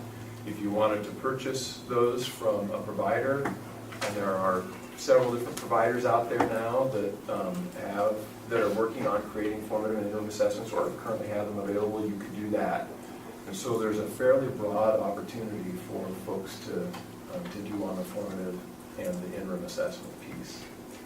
And And I can add, from the perspective of OEIB, we're looking at, in the process of implementing the Network for Quality Teaching and Learning, ways to support educators and actually having the skills and tools and time that's necessary, collaboration time, to develop those kind of assessments. Additionally, I'll just give an example, because I think Rob jumping in and talking about the action the state board has taken around the K-12 standards and assessments is a good place to talk a little bit about then, if that's the role of the state board, what would we see as the role of the OEIB? And in this, in particular, in this line and across the way, we really have been thinking about the role of the OEIB in doing that alignment piece and the transition piece. So if we have smarter balanced assessments at the K-12 level, how do we know that those really mean something at the post-secondary level? And can we bring those across silos together so that students are not achieving something on the smarter balance that is then not being honored when they move into post-secondary, or that post-secondary faculty are really feeling that the smarter balanced assessments are a valid acknowledgement of what students should know to be college ready. So it's that sort of that cross, bringing people together to have a shared understanding of not only the standards but also the assessments and what they mean. And a great example of that, I think, is occurring in Eastern Oregon, where they're working together on developing formative assessments by bringing the faculty at the post-secondary level together with the K-12 teachers to sit down together and come to a common understanding of what the assessments should be, and then making sure that those assessments then will represent proficiency that's going to earn students college credit. So I see OEIB's role not as, obviously this board doesn't adopt standards and assessments in any particular segment, but there's a lot of great work to be done through the OEIB board and staff around aligning and creating the seamless system. so just follow up, just real quickly. You got what I wanted. So it's $5 per student for the formative. Do you know what the cost for the summative, the smarter balance is per student?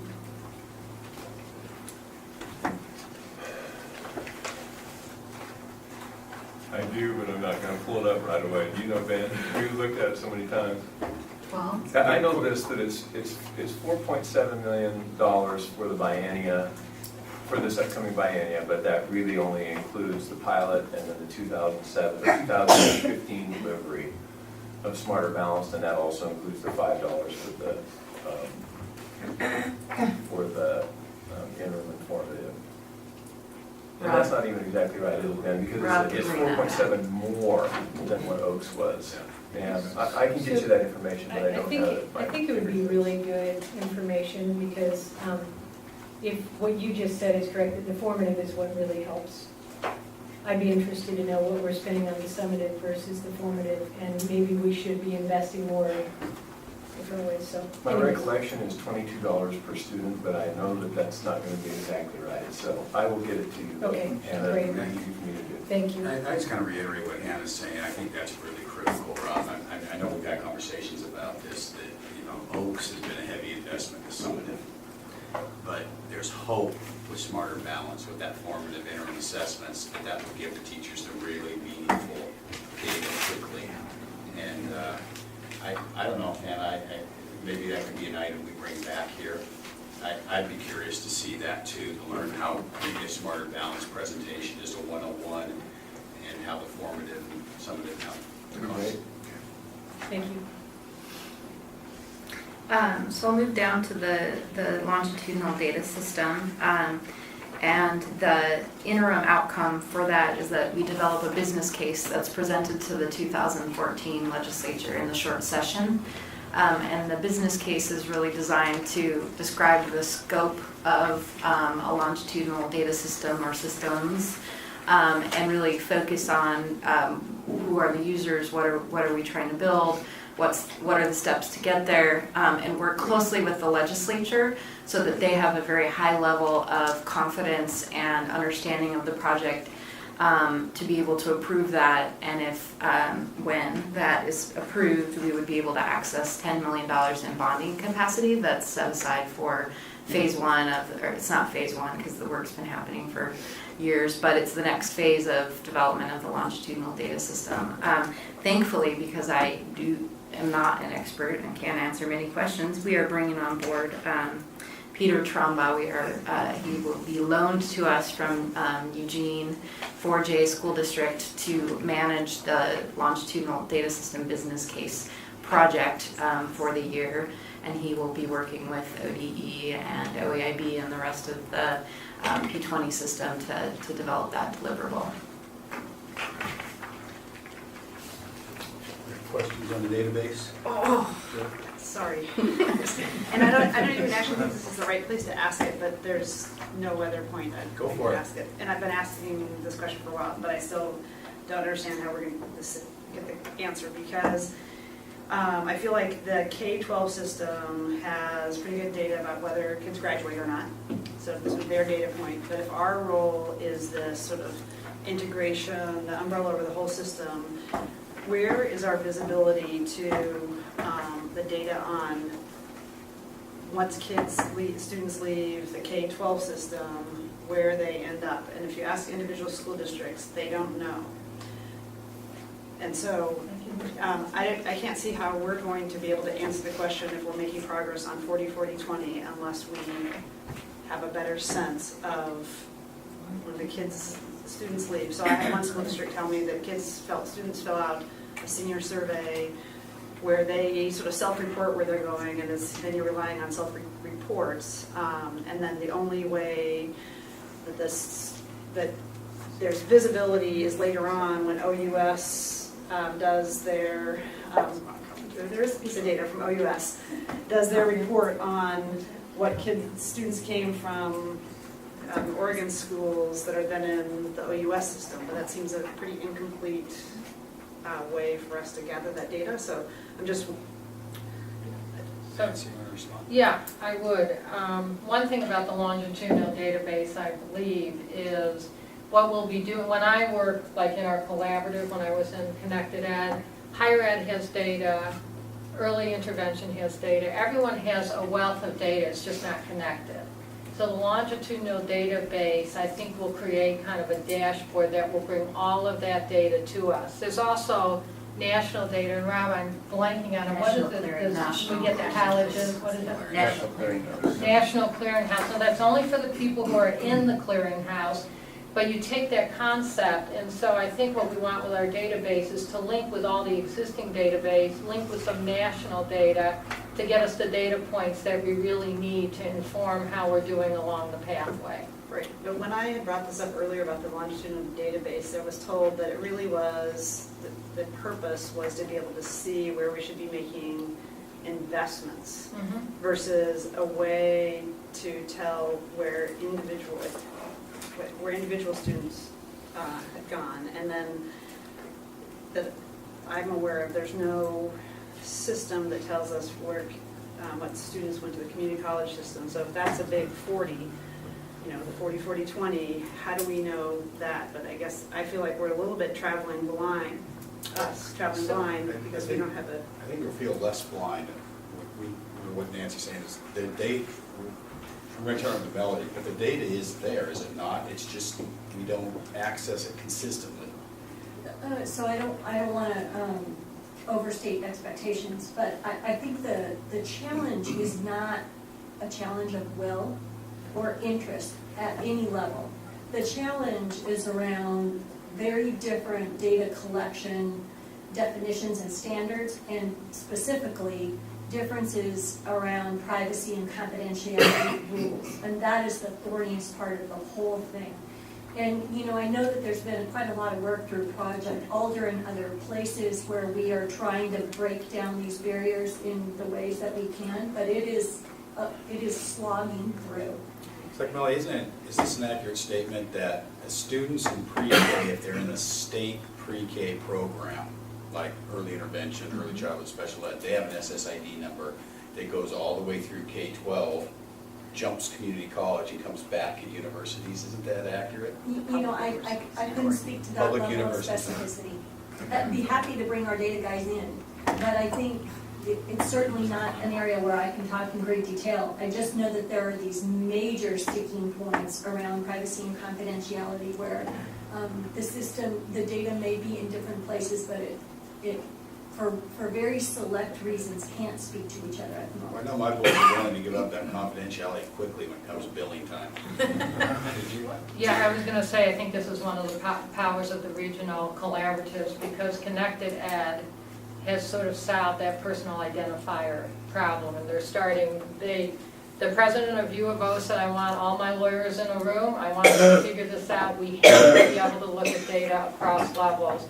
Peter was one of the people who helped work on that personal identifier issue, so we do need to solve that issue, but that cannot be a barrier that keeps us from having data, and I think there are ways to solve that. But that's a perfect thing for us as an OEIB to say, solve that barrier. And then that's our job to get it done. I want to say the other thing, and this is going to be in my piece too, but when we're thinking of longitudinal data, we're not just thinking about identifying what are the barriers, you know, through our achievement compacts, or based on barriers, or based on getting our kids, how do we invest? We're looking at 3 levels. That's the first one. The second is, how do we work with institutions so they can work with their instructors or teachers to make sure they have the kind of data that Hannah was talking about. We think we can accomplish both of these. And the third one is, and these are all three things Peter's really up for. And the third one is, because we have laws about proficiency-based education, and there's the possibility of a child in high school saying, you know what, I'm a ballet dancer and I do PE every single day, and on top of that, you know, I'm a health freak, and I think I can demonstrate the proficiency that I need. So in this case, I might be able to take one less PE class, or I believe I could do an internship at Nike instead of taking a technology class or marketing class, that if they can demonstrate proficiency, they should be able to do some of that, and we need a data system that helps us with that too. So we're looking at all 3 levels in the business case. But you hit upon a very important question, and one that we didn't feel we had adequately answered for the legislature, which is really what is this? What's the purpose? What are the steps? What is the end result, and how do we get there? And so that's really what I don't It's- see it's how in- we can do our job if Right. we don't such solve that riddle. I mean, that's Yes. our charge. Right. Exactly. I worked a little bit at various times with Project Alder, which was the federal grant through ODE for the P20 database. And that confidentiality issue, Melanie, that you're talking about, it shouldn't be the gorilla in the room that it is, but it is. But it is. So get it fixed there. We got you. Rob's gonna fix We it. got you, we will. We're on it. Whitney, do you want to march on? Yes. So OEIB objective number 2, design and implement high-impact, cost-effective initiatives that improve achievement for all students. This in large part is the implementation of our strategic investments that were codified in House Bill 3232 and House Bill 3233 and passed this last session. And the role of OEIB, obviously we've talked about the role of ODE in the implementation is incredibly critical. They are the implementer of the strategic initiatives. And OEIB has really been working side by side to think about whether and ensure that the strategic initiatives are meeting the vision of the OEIB, such as focusing on equity, that we're investing in things that are likely to improve outcomes, that we're incentivizing collaboration and cross-sector partnerships. And so through the work of implementing those strategic investments, that will, we believe, move us to some good outcomes in the ready for school, ready to apply math and reading, and so forth. I want to jump down a little bit and just talk about a couple of other things of interest. Under the Ready for College and Career Training, the legislature passed legislation this last session for the OEIB for under the OEIB there to be a STEM council. And so we are in the process with our new leadership from Mark Lewis of getting recommendations for going ahead for the Chief Education Officer to appoint that STEM Industry Council. So I hope you will look forward in the coming months to hearing from some of the work around developing a statewide STEM plan and thinking about how we can really move all of our students to proficiency in science, technology, engineering, math, and the arts. So I think that'll be a good linkage with this board.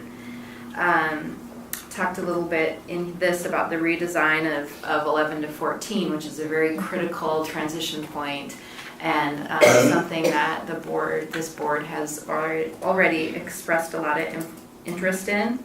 And again, this is an area where there are a lot of different efforts going on across the state.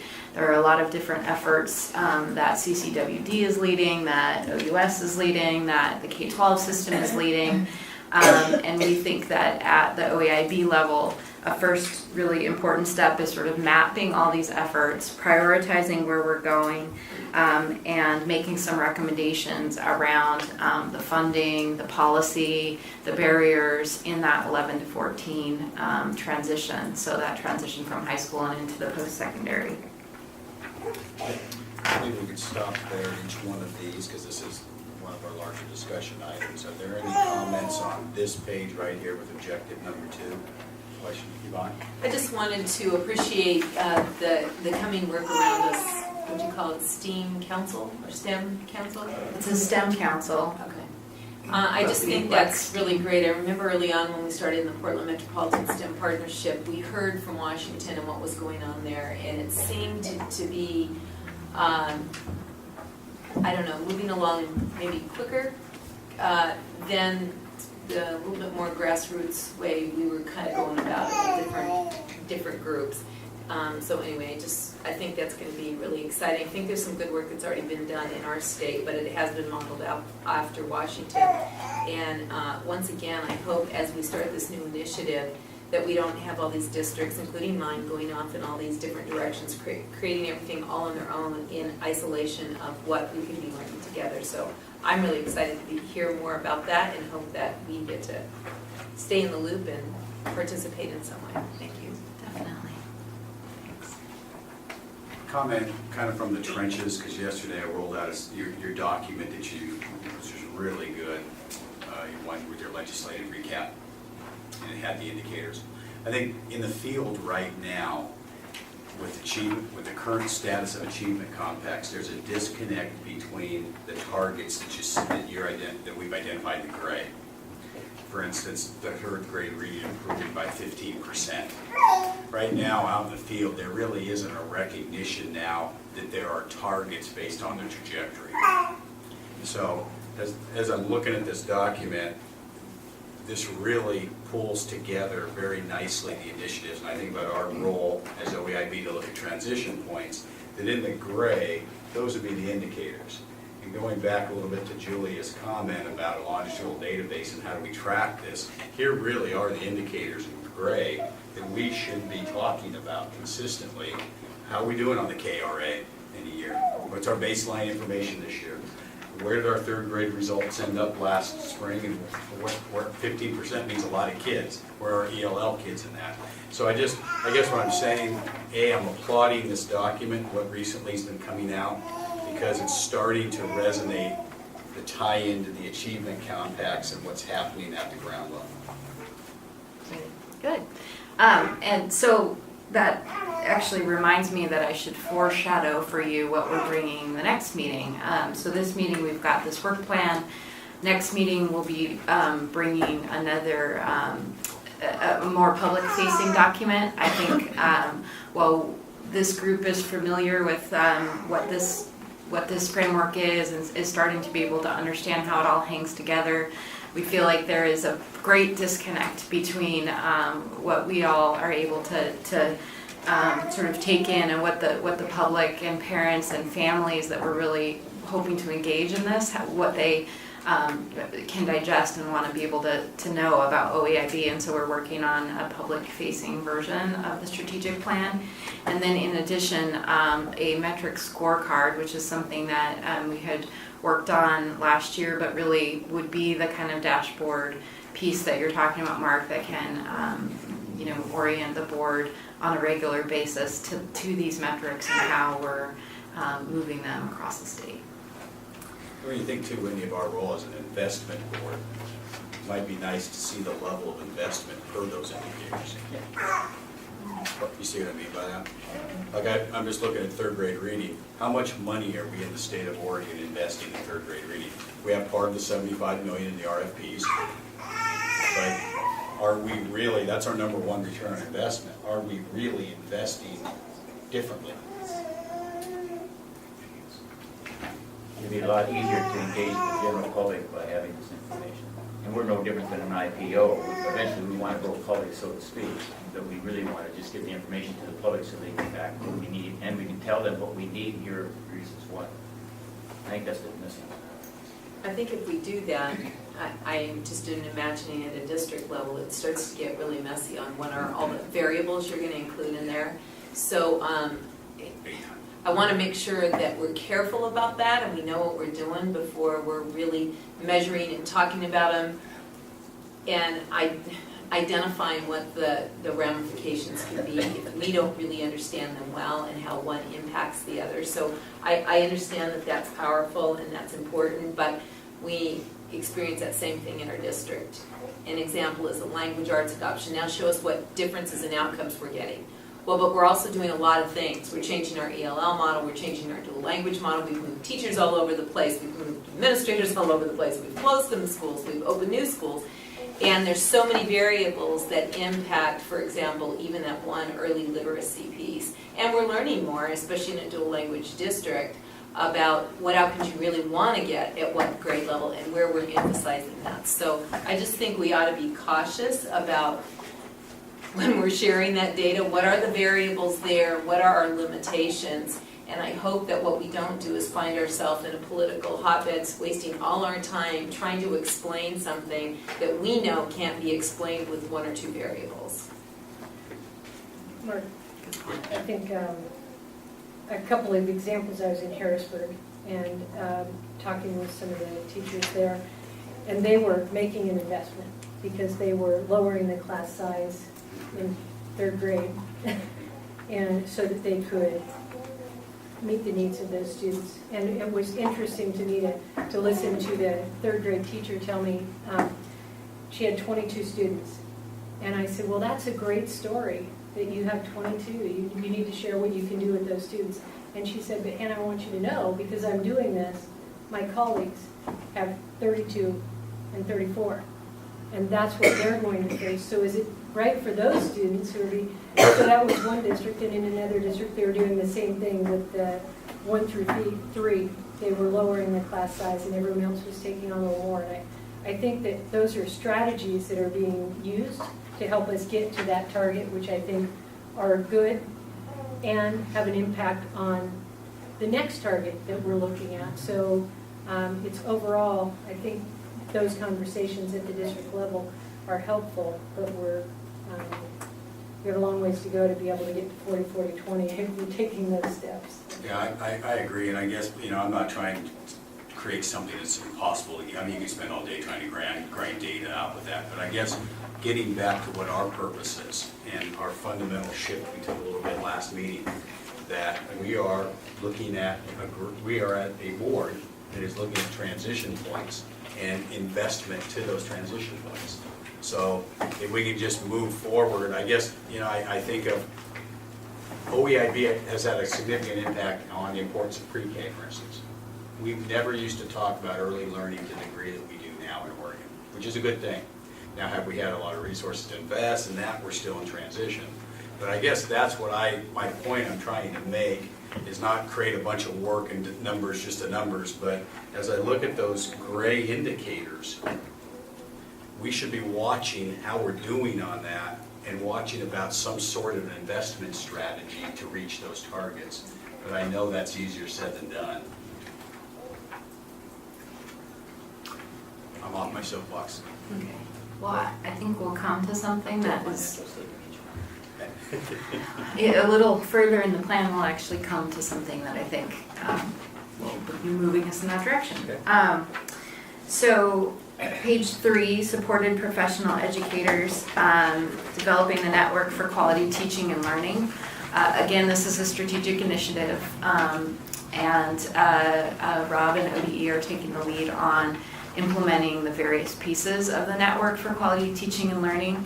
And I think Dr. Hilda Roselli and I have been very much at the table because we see the role of OEIB as ensuring that it really is a network, so that we're not talking about funding separate sets of programs to support teachers without really connecting them together.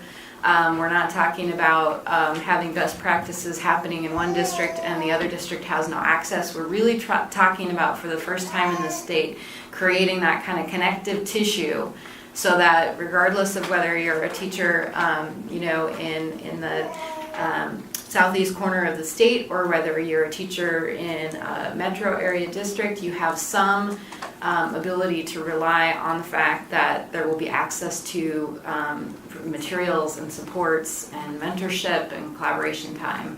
Obviously with $45 million, we won't get as far as we hope, but I think this really is the time of developing it and making sure that it hangs together as a system of support for educators that becomes a kind of real scaffolding on which we can hang the rest of the work that our educators are doing right now.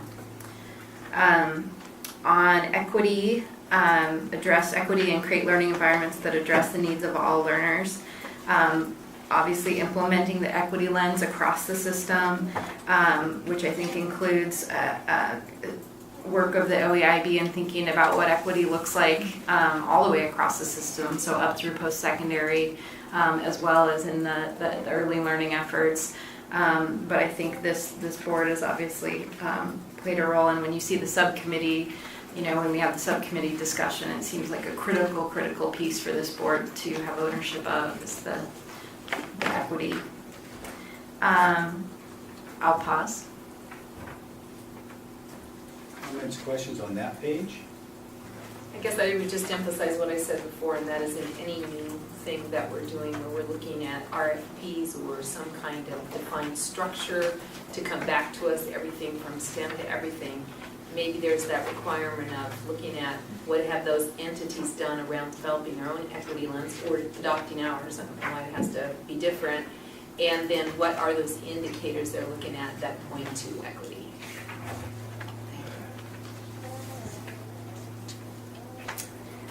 So page 4, adopt a strong policy framework. Very exciting, and I think supportive of the work you all were just talking about the complexity of thinking about data and investment and how we really know both that we're making a difference with our investments and sort of where we should be at. The OEIB policy and research unit is something that we received some funding for from the legislature. We'll be hiring a policy and research director who should be on board by the next meeting, and begin to develop a P20 research agenda that I'm hoping this board will take an active role in thinking about. So that will help, I think, in really having us dig in around some of these key questions that you all have identified, and producing then some solid research, whether that's research gathered from other states, whether it's research from other countries, research on Oregon's own data. I think at this point, the hope is that the OEIB has some real support in terms of the ability to ask these hard questions and actually get a little further down the road in having the research and evidence in front of you to be able to make the hard decisions.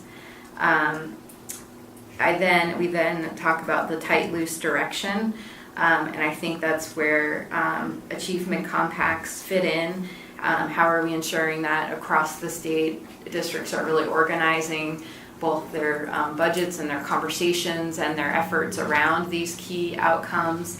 And then what do we do with that data once we receive it back? I think there's obviously a real strong need at all levels for us to come up with a framework for analyzing the achievement compacts when they come in, to know really what it is that is happening in terms of the trajectory toward 40-40-20. Again, in this section, I think there's some exciting thinking that the board can do around how to serve in that role of barrier buster or policy sort of champion for the P20 continuum. I think that falls on the loose side. And then there are some conversations I think to have on the tight side around what are the how do we hold our institutions accountable, and what is the role of the OEIB in thinking through the support and intervention in schools or institutions that are not meeting those outcomes. Just, so the outcomes, which outcomes are you referring to, just so they're right? Here I'm talking about the achievement, the outcomes the board adopted around through the adoption of the achievement compact at different levels. The targets like third grade reading and ready to learn in kindergarten. And so accountability for reaching the 15% or what they said is their target. I guess I'm looking at, we're holding them accountable for reaching what? So I'm talking a little bit conceptually about the conversation that the board could engage in around both the loose side, how do we remove barriers and really incent this kind of transformation at a local level, and the tight side, what are the conversations we need to be having about what they're accountable to, what the role of the state is in the event that they're meeting and exceeding expectations that they set for themselves or that we set. So not answering the question, just posing the question. And so when we get there, because this is a real, I think, a key component. We've been living under No Child Left Behind for way too long. So we're getting out from under that. And if we're gonna take the shackles off and let people fly and really create through the compacts, it is that conversation with the compact team, administrators and educators who sit on those compact teams, about why they set what they set and what we can do to help them get there, that I think will really give us the greatest gains versus what we have done in the past, which is you turn it in and we tell you, yes, this is good enough, or no, it's not. So I hope that we can build that conversation in to better understand what's actually going on and how we can better understand what's necessary so we can help policymakers who will ultimately have the purse strings to be able to invest in our grant. Thank you. Chair. Yes, Sam. Just, I think this is more procedural, but when do we have to reapply for the NCL waiver? I'll do my best. Rob might need to jump in. Our original waiver was a conditional waiver, so we have been working on it since we received it in terms of examining how the teacher evaluation and growth system is developed and sort of really digging in on that and not making a commitment around one particular framework for our state. So that's been ongoing, and then in the meantime, the feds have now announced an opportunity to renew or extend the waiver, to which even more conditions are attached. And so we are at the beginning of the process of examining that and determining when we'll apply for an extension, whether or not that our sort of conditional piece then fits into the extension piece, and really how to proceed with that. Is that? Yes, and more specifically, I think that there are 3 windows of opportunity, and all of them take place this winter. I think it's between early December and late February. The 3 different windows for states to apply for an extension of the waiver. Is it a 1-year waiver? I think it's a 2-year waiver, but yes, 2. So, Mayor, so I don't know what they're calling it, double secret probation or whatever they're on. I'm not sure what they are. Dean Wormer. But we've been working really hard to create an evaluation tool that really will help students be successful. And we're being pushed and pushed. So where are we at with that? And is that anything that we need to worry about, or is that in someone else's hands? So shouldn't be part of our agenda. I believe that we are working really hard, and I think you're right. I think we have, throughout this process, we have challenged and pushed back on some pieces of the waiver that did not fit with the direction the state wants to go. And so, maybe I'll let Ben step in. We've talked, and we want to continue along that road. And as far as it's definitely a K-12 issue, so I'm not sure the role of this board, other than sort of setting a high-level direction. Yeah, I think that's right. I would just note that the Senate Bill 290, which established the basic construct for how the state has approached teacher evaluation, established the authorities for developing that system at the State Board of Education. And so that's where this conversation is really most logically housed. They wrote the rules for implementing Senate Bill 290, and through the departments, working with the department and leadership from the board, Samuel and others, they will be helping to kind of shape the next steps appropriate for this board insofar as it's interested to hear some reports on that. The governor's interested. Obviously, the NCLB waiver is important to him, but probably less of a OEIB issue perhaps than a state board. Tag, you're in. Okay, so I'm just kidding. well, maybe I am it, but we actually, I think, are right where we intended to be when it comes to this issue about how we're going to do evaluation for teachers and administrators. And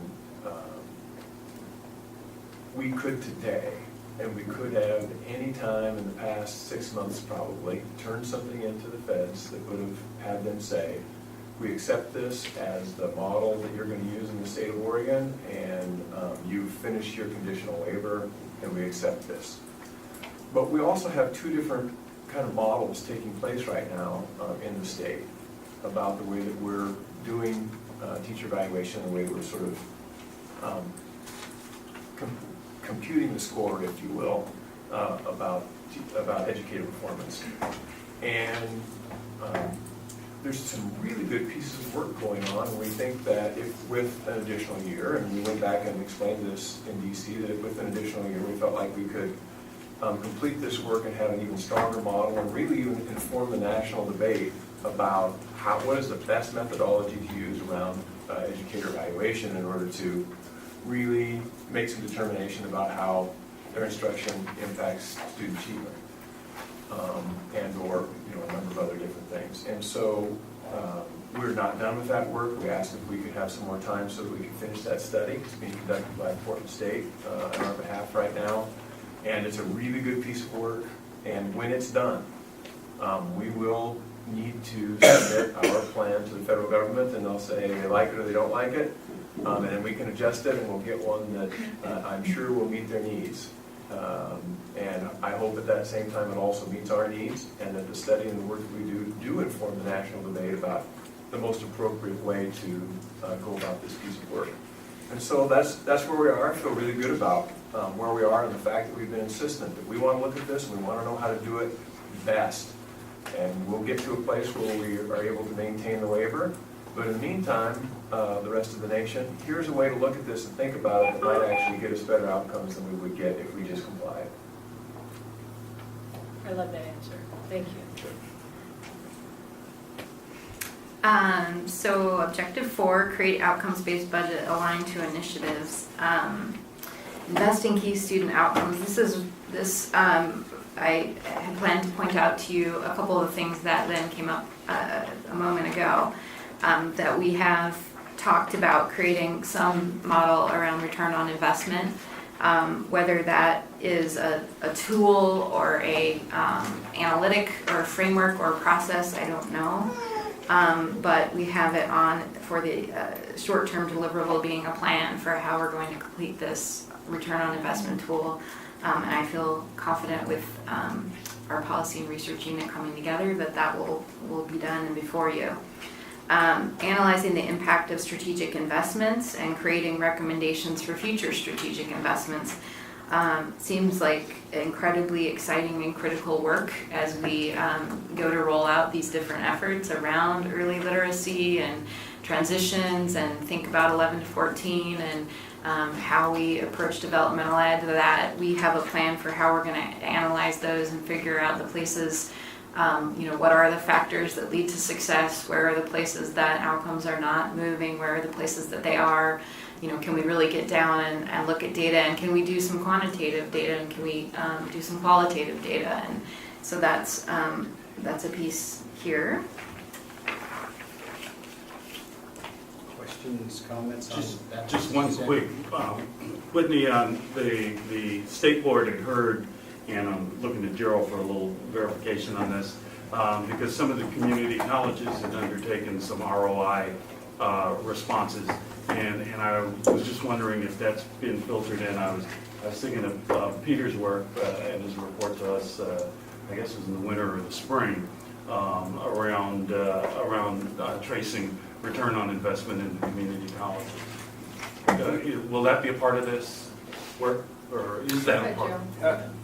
We are, the president's right now looking at some outcome-based models that they continue to review, and and it's nice that it's on the paper there. We really are looking at the research now, have gone back and starting, to build that research pool and to look at a potential system.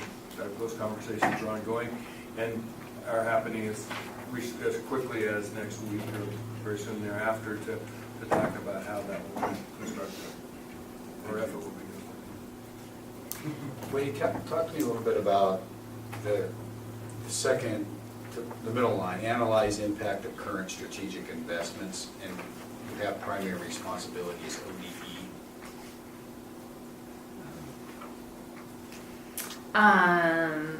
That's a good call. It should probably be shared. The report to the legislature is that's OEIB, right? Yeah. Or ODE. I think the report to the legislature is us. Yes. Yeah. Either way, that should be a shared responsibility. Thanks. On the return on investment conversation, I think one of the, similar to longitudinal database, it's one of those terms that means a lot of different things to a lot of different people. And so it can mean, I guess in some ways it can mean it was something, how did we know something was effective? How do we know it was cost effective? And so it's beyond my scope to be able to describe, other than to say, we'll ask people smarter than I to try to describe for you some potential models that could be developed for your work. Just an editorial comment. I don't know where we're going to find people smarter with that. Just thought I'd put that out. Any comments on the overall document presentation? Nicely done. Any Julie? So just looking through it, having it presented this way, I think is really helpful because it gives us a really good view of the strategies and how we're going to measure it, the primary responsibility. One thing, sort of my just takeaway from looking at it from the 50,000-foot level is it's overweighted in K-12. That it almost is like we're the super state board of education. So I'm looking in here for the metrics around community college, universities. Sorry, I'm on I'm going to keep on this theme, but it's all about the graduation rate and metrics in the K-12 system. There's a couple like for example, increase in post-secondary enrollment of underserved students by 10%, but not really general benchmarks. And I think we're going to end up with just a 0 to 12 system unless we really apply the same rigor to the post-secondary system that we now apply to the K-12 system. We'll bring you back some things. That's a really good comment. We'll work on that. That's great. Although Hannah would probably like to stop being a K-12. No, I love it. Put it on. You just in the whole thing. John may weigh in a little bit here too. That's a good. Mark? Yes, Ron. It's Ron. I echo Julia's comments, but I also want to first tell Whitney I really appreciate this. It's good and clear and straightforward, so we're able to see sort of both what's here and what isn't here, to Julia's point. My comment, I guess, to Nancy mostly would be, I still want to make sure we have some way of tracking how we're doing on these things, and not just once a year or so forth. Sort of, every meeting or however we can do this. But, a number of these things are ones where we ought to be able to now have sort of a fourth column on here. If we've got an objective and an outcome and a responsibility, I'd like something that's more on current status. How far along are we in doing whatever it is, or not just us, whoever is responsible, how far along are they in doing whatever it is that is the identified outcome they're responsible for. That's great, Ron. And when we start thinking about our scorecard, we can really put that in. So we'll bring that back next time too.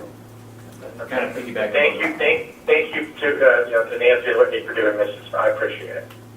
Piggyback on that, I'd like to see a baseline for where we start too. We got to have a baseline to see if we're going forward or backward.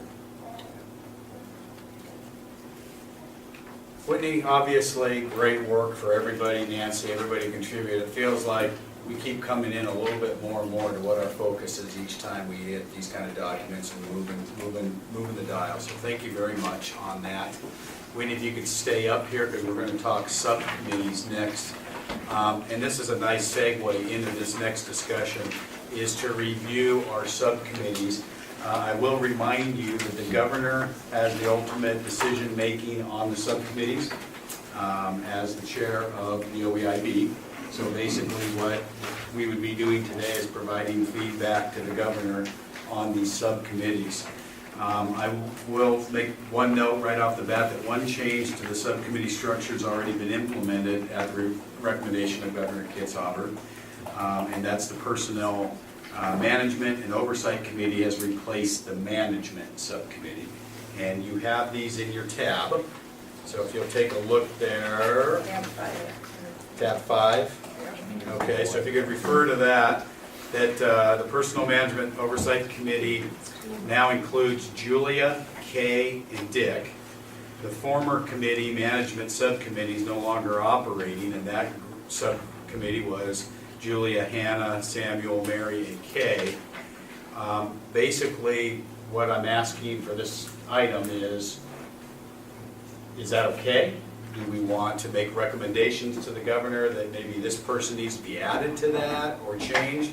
So if you'll look on tab 5, you'll see the current committees, and this is kind of our opportunity to give the governor feedback through Whitney and Ben on what our configuration is on these subcommittees. And maybe with a lens of, we just had the strategic document, you saw that a lot of the key areas we're moving toward. That's kind of where we are. So how are we on these committees? Do we want to make any recommendations to the governor, any changes? Do we have the desired outcomes from each of these committees? Because is that in our reference book or somewhere we can look at? Yeah, I had it earlier, I think.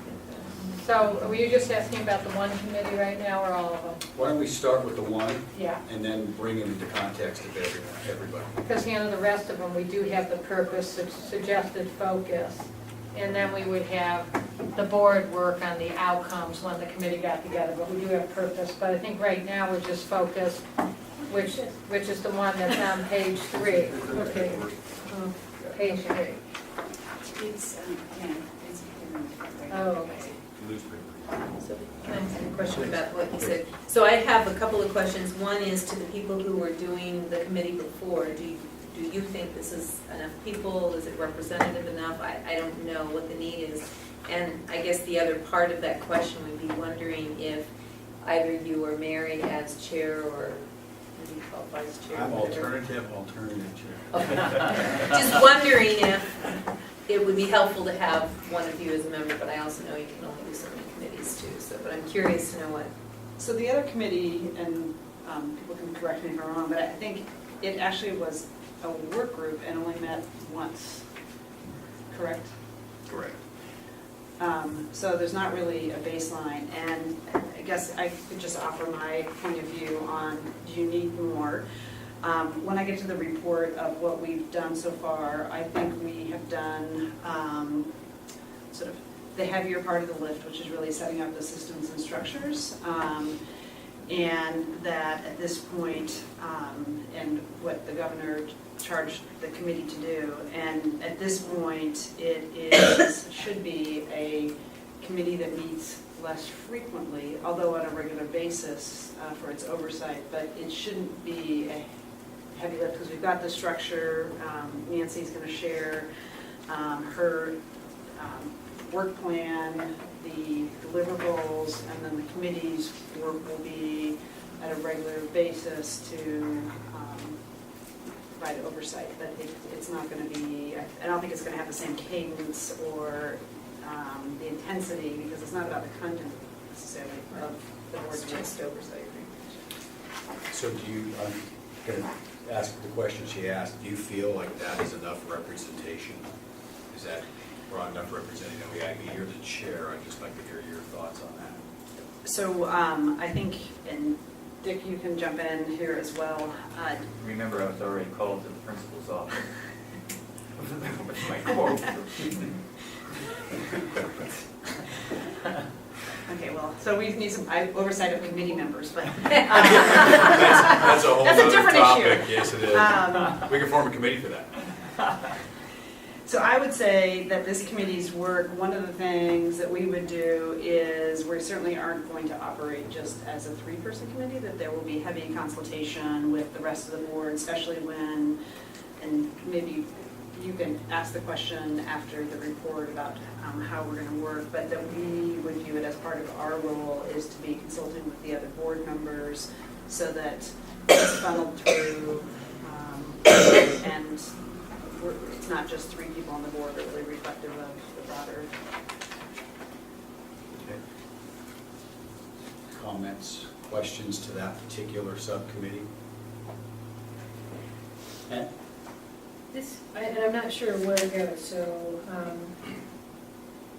we have in here, develop and conduct an evaluation process for the interim chief education officer. I imagine that would turn over to the chief education officer when we get there. But we've talked about a evaluation process for this board, and I'm yet to see anything that we have in place to really look at what we're doing. Is that in the governor's plan somewhere, or Nancy, in your plan? How will we address that issue, or is that, because I'm just, when we initially started talking about doing evaluations, I raised the question of evaluating the chief education officer some months ago, and at the same time, evaluating the work of this board. One way I could see it really working, when we talk about the longitudinal database, our achievement compacts, and looking at what's the trajectory, as a system, how are we doing, where are the barriers, what have we done to help overcome the barriers, what are the investments that are being needed to be made, how successful. So I think, are we with the investments? That's the work we're supposed to do. So I think it's very logical once you have that data, which will become available through the longitudinal database, and our policy and research person who can help us research it, that will have us look at ourselves and say, so how are we doing? And to me, it's a very natural thing that aligns with what our job is. So new additions for us is we're going to have the longitudinal database case. We're going to make a powerful case and hope we get the allocation to really get it, to implement it.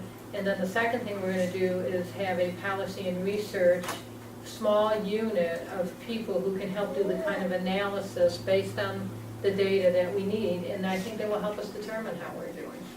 Could I just add that I think this is what you're already saying, but I really think our evaluation is our success on our strategic plan. So what you've done is called out some key maybe first ones that we're going to look at.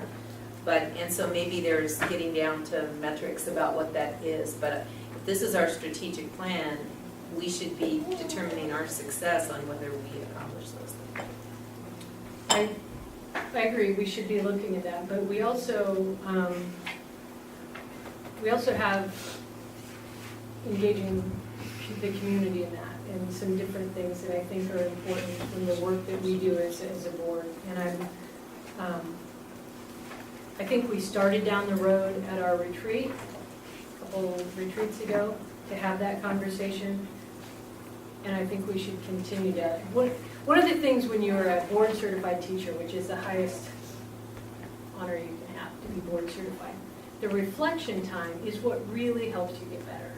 And I'm just looking for that reflection time for us to make sure that we are doing it. It seems that our planning meetings, which we tend to have twice a year, that's a good time to reflect, because you always reflect before you then say, what next? We're going to give ourselves grades.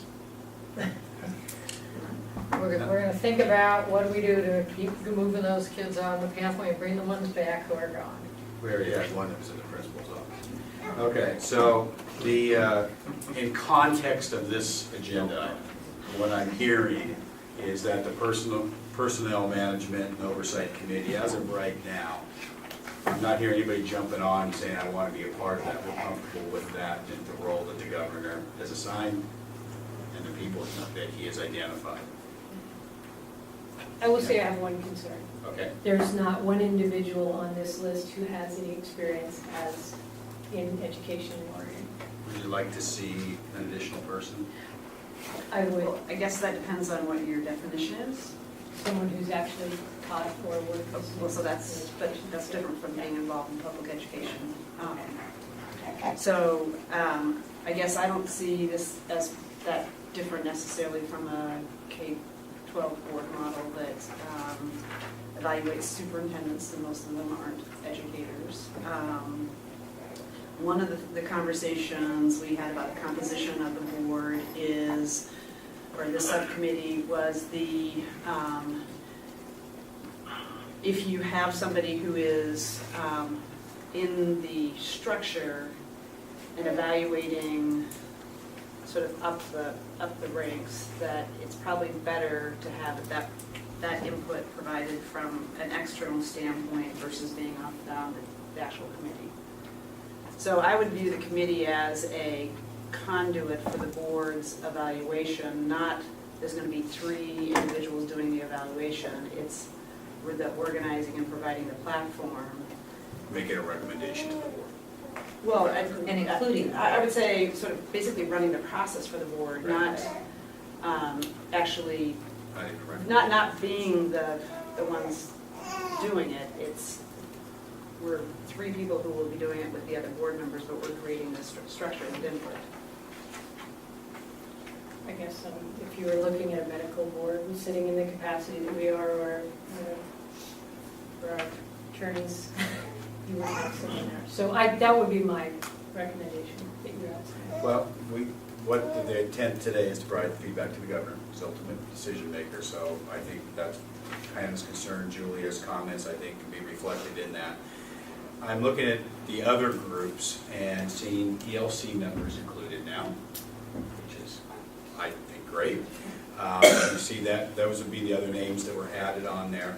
There was a question last time, and Dick, I don't mean to put you on a hot spot here, hot seat, but there was concern, Dick and Hannah, about that committee, its role, its kind of small membership, whether it could be incorporated in another one or not. Can you share some of your thoughts on that? Yeah, just, first thing was just the lay part of it, just kind of the opposite of what Hannah was saying is I think this is an opportunity, the committee is an opportunity to speak to people that are outside the education system, which is really our employers, the community as a whole. At first, before Hannah raised her hand, I was the only one on that, and that just kind of spoke, you know, when it had growth and results, if we as a board do not get outcomes and good investments or growth and results, you probably could kiss the other committees goodbye. And on the other hand, the other committees are going to contribute to that, so it's a chicken and an egg deal. So I'm really just really open to whatever you, I think, I guess my thing is that any opportunity that we have to present the case of what we're all about for these incomes that we just went over here, strategic plan to outside of the people in the know, so to speak, the community at large. That language is you know, not to be cliche, but the 7-Eleven language of results and what have you resonates to outside of this building. So I don't know if that's committee. Do you see your work with this committee similar to what Julia described with hers, that doing the grunt work, the process, coming to the board with process? Do you see it much the same way? Exactly.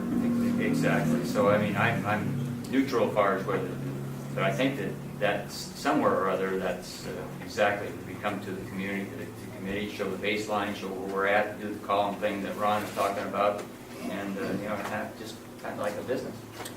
So I think one thing in the sheet, if we could start in page 1 and just talk about this and show how it kind of fits together. So for example, the Governance and Policy Committee, we're not going to have that anymore because the big lift around that was taken care of, and I think the governor said we need to be done with the governance piece of the stuff right now.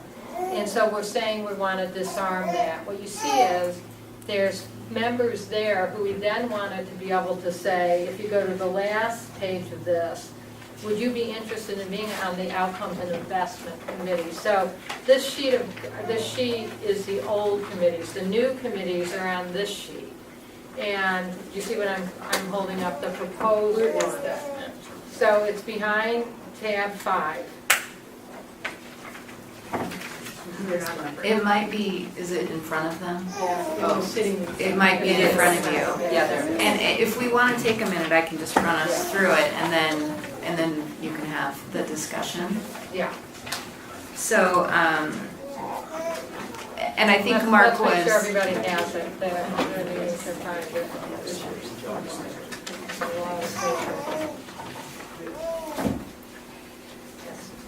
Does everyone have that? Yes.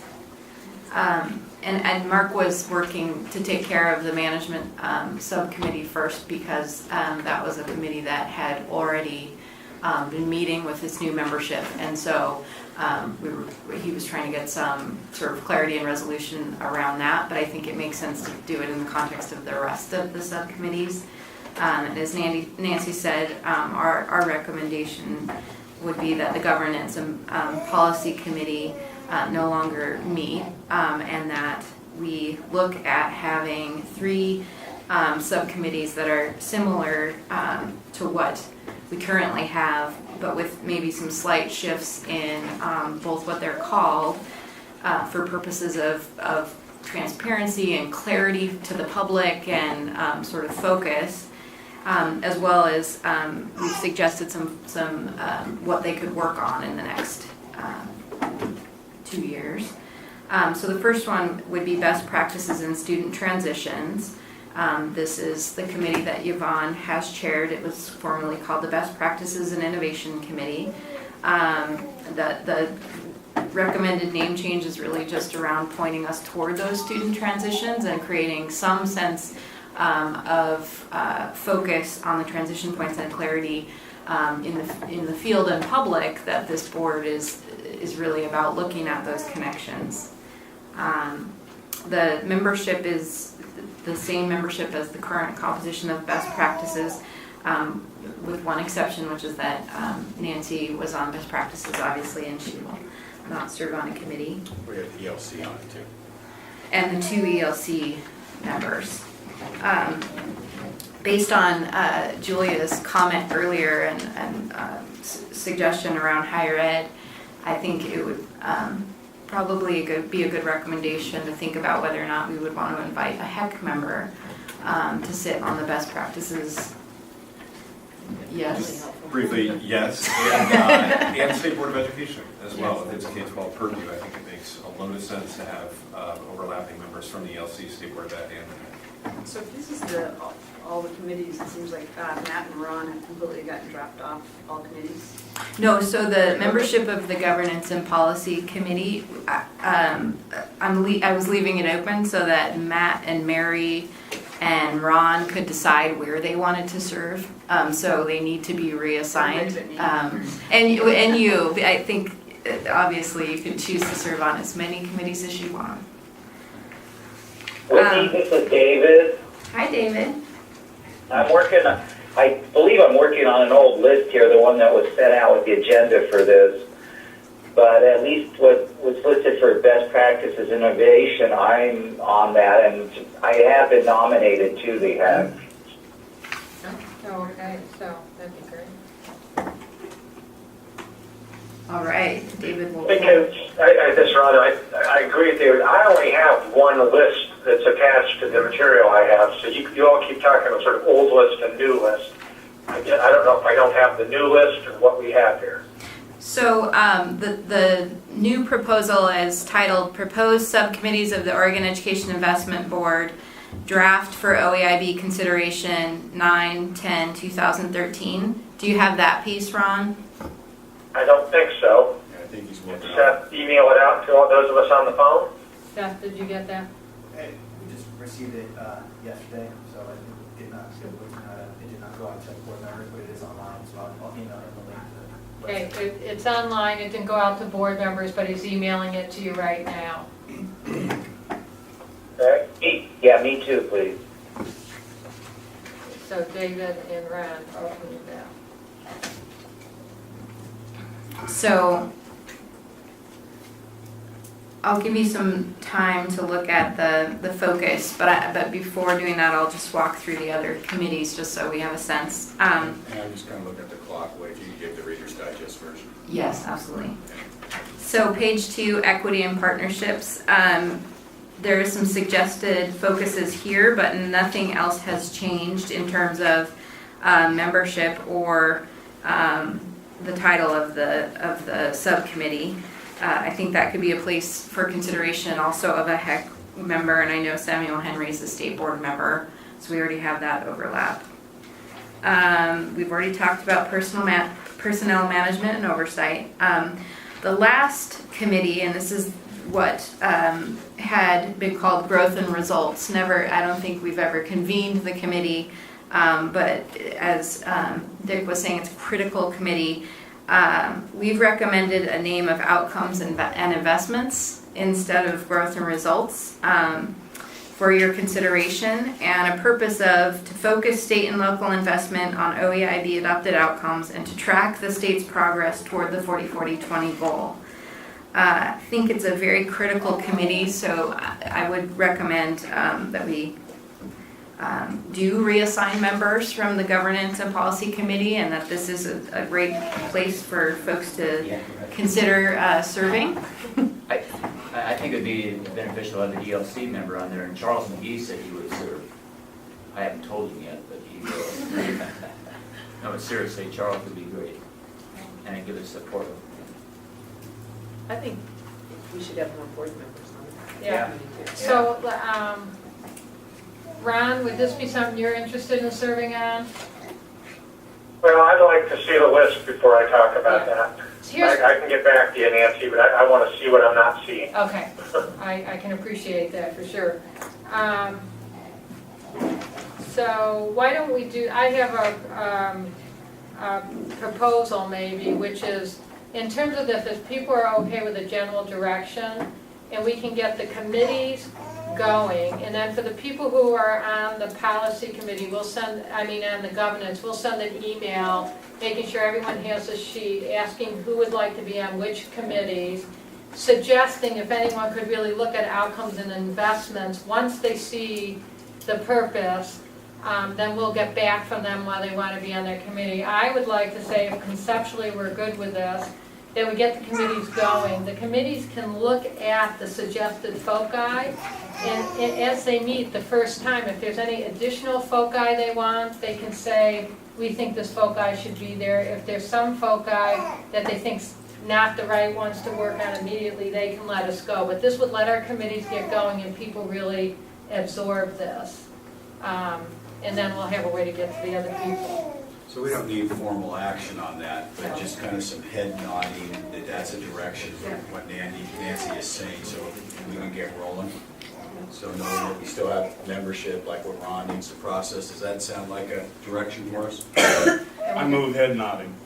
Okay. All right. I want to ask a question. Before when we had the chart, we had who from staff would be supporting each of the chair? So you had that? what we were going to do is, once we knew you were okay with this, we were going to take it back. Remember I said we're realigning our talents to make sure we're using them the best way we can. We're going to assign staff. Great. So just one other thing, and I've had a conversation with Nancy about this, about just the committees and really making sure that we tightly align their work. Because I think last year there were times in which the committee activity was completely disconnected from the full board's work, and then disconnected from our objectives. So getting a real tight alignment on that, so that what the committees are doing feeds into the board, less presenting to, and more work that's feeding into the larger board work and feeding into the larger strategic plan work. You know, Julia, I was thinking of Whitney's prior presentation, and I was looking at those various things, thinking, okay, you could assign that to a committee. And that might be a way that Nancy can start working and getting that. I would agree with you, less presentation, more work when we get together. Do you have any closing remarks? Thank you. Well done. Good work. We're moving. Okay, our next agenda item is personnel management oversight. So the committee that we just restructured, we have an update from Julia and then Nancy. Great, so we've already met, and as referenced by our earlier conversation, the other members are Dick and Kay, and I thought I'd just, sort of, as an overview, talk about the three things that we worked on and then turn it over to Nancy. I'm going to tell you what our committee's done to date based on the assignment we got from the governor, the most recent request from the governor, and then third, an overview of the 6-month framework that Nancy's put together. So what our committee has done to date, as you might recall, the governor provided us with a charge to the committee, and to date we have basically ensured that the terms of employment were memorialized with the chief education officer. Staff has created and we have reviewed and approved the new travel authorization process. We've created and implement a calendar, not only for the chief education officer, but the OEIB and for staff on training that needs to occur for all three of those groups, whether it's around ethics, state policy, all the things that you would need to do to be a high-functioning both board, but also leader of the State Department. So that's been created. We also have created an expense reimbursement process, timesheet approval, all the things that have been outlined by the governor. We also went through a process with Nancy regarding outside activities so that we had an understanding of the scope of the outside activities and whether or not there was any sort of conflict or both on a time or substance. Those have been inventoried, and just I guess the high level summary would be that there's none of the interim's chief education officer existing external engagements are in conflict with the work or the focus of the goals of OEIB, with the exception of one teaching position, which was a previous commitment, which occurs on the weekends or Friday nights. All the positions are unpaid.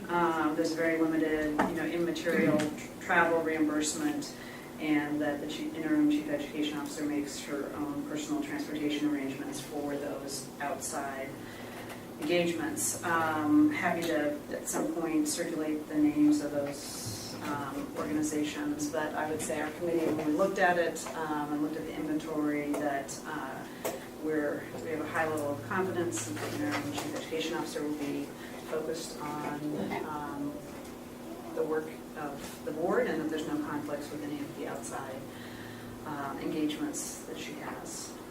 Does anybody have any questions on? So the next item, and this is more of an informational item for the board, but the governor has sent a request to me asking the committee to create a timeline and proposed plan of action for the selection and appointment of the permanent chief education officer. So I'll be working on that with the committee. We'll obviously come back to the full board with a recommendation. So that will be something probably in the next couple weeks that will come to everybody, and we'll start a conversation on that.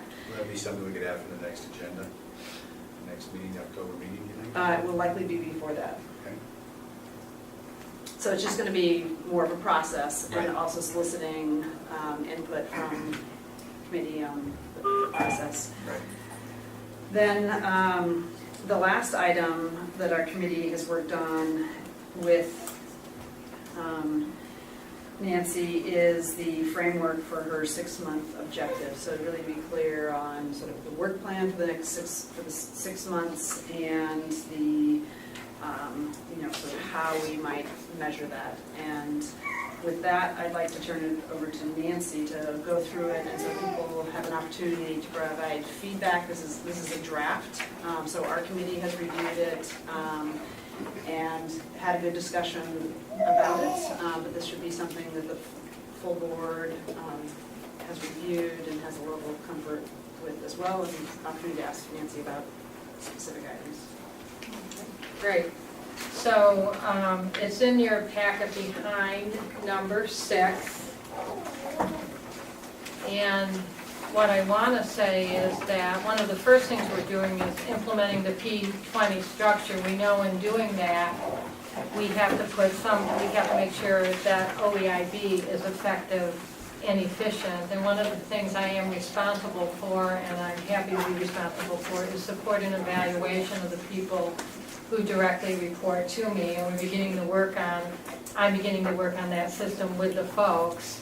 And what I have to say is I believe you start by modeling. So I just have really appreciated the support of the committee in me saying, here's what I want to be accountable for the 6 months that I'm in this position. And so that is what the work plan is. What I also want you to see, it's a document, you have to pull it out. It looks like this collection of evidence. This is my first month report on what I accomplished according to what's on the plan. So I intend every month to give you, this is kind of what Ron asked for, based on my 6 months plan, what have I done and what have I accomplished in September for the 6 months plan. It's one of the handouts, it says collection of evidence. So maybe if you just take that out, you can start looking at that, and as I talk about the plan, I'll just go back to that and you can see direct relationships between the plan. Of course, it's not surprising that my plan... Nancy, is that something that could be emailed out? I don't see that in my packet either. Yeah, Seth will email that. I see him doing it right now. I have to say, just under effective and efficient, we now meet weekly, and one of the first things we have identified is that, A, we've got to make sure we only have one board agenda that goes to you. We need to make sure we get materials to you. So yesterday in our Monday meeting, we identified that, and I'm here telling you on my next collection of evidence, there's going to be evidence that we've done much better at that. So we will deliver on that, and you'll know because you're all going to be at the next meeting. So that is something we are working on improving. So that's one thing, just to get effective and efficient. Of course, having a communication person is going to help us with that. Having an evaluation person is going to help us with that. Another thing I do want to talk about, which is on the plan, I'm not going to go over what Whitney talked about, but I'm going to be additive, is as part of the structure of a seamless P20 system, we now have meetings every 2 weeks with all the key executive staff around this table. So Vicky's in the meeting, Jerry's in the meeting, Jada's in the meeting, Ron's in the meeting, Ben's in the meeting, Iris is in the meeting, Bob's in the meeting, and Melody's in the meeting. And that meeting is a bunch with the OEIB staff to really look at that seamless system and say, how are we going to really create it?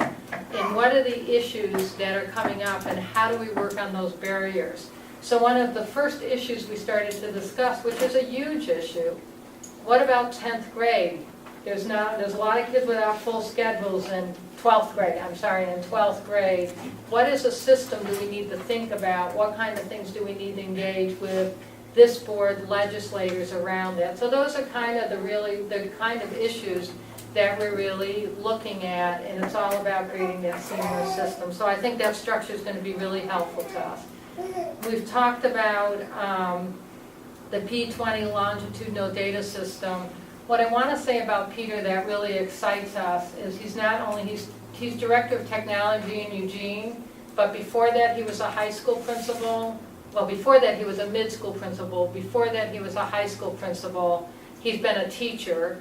So he's not only someone who gets data, but he gets the work, the reasons for why you have data. So we're very excited about what he has to offer, and like I said, he's going to look at 3 really important data pieces. In adopting strong policy, we think engaging this board is really critical. And so one of the reasons I did interviews was to ask the board, what would it take for you to be really engaged as a board? And, I heard many, many things from, it'd be nice if we got recognized, like at OEIB, if our pictures were up, so you had your pictures taken today, so that when people come in there, they know who the board is. It's very important, because we do have a lot of people coming in and out, a lot of different meetings there. But also, I remember one board member, and it's reflected in what I heard today, who said, the part I like most about being a board member is in my subcommittee, because I really think I did real work in there. This was someone on the governance subcommittee. He said, but it's often an afterthought on the agenda, and I think I kind of heard that today. It's like we've got to really do the work of the subcommittees, have it, why isn't it more up in front of the agenda where we're really taking it back to the whole staff and really talking about it? So generally what we heard is you need a better website, and we're going to see an awesome website soon. So I just wanted to know, based on what the board has told us, that's one of my goals, is to have the board engaged, formed, and focused, and their feedback has been tremendously helpful in doing that. The next piece I really do want to talk about is the coordination of the OEI Policy and Research Unit. Because when we talk about the achievement compacts, which is a big part of our work, one thing that this person can do is start doing the analysis of what are the barriers on, are we meeting the targets? What's the trajectory? Are we meeting the targets? What are the barriers to meeting the targets? We can also see, do people set goals high, right on track, or not high? Did the people who set them high get better results? Did the people set them on track get better results? And then if people set them high, medium, or low, we go out to those people and say, why did you do it? So it's not only, it's looking at the targets, but going out to get the information that really informs us about what to do next. We also think the other thing that's really important is what Hannah talked about.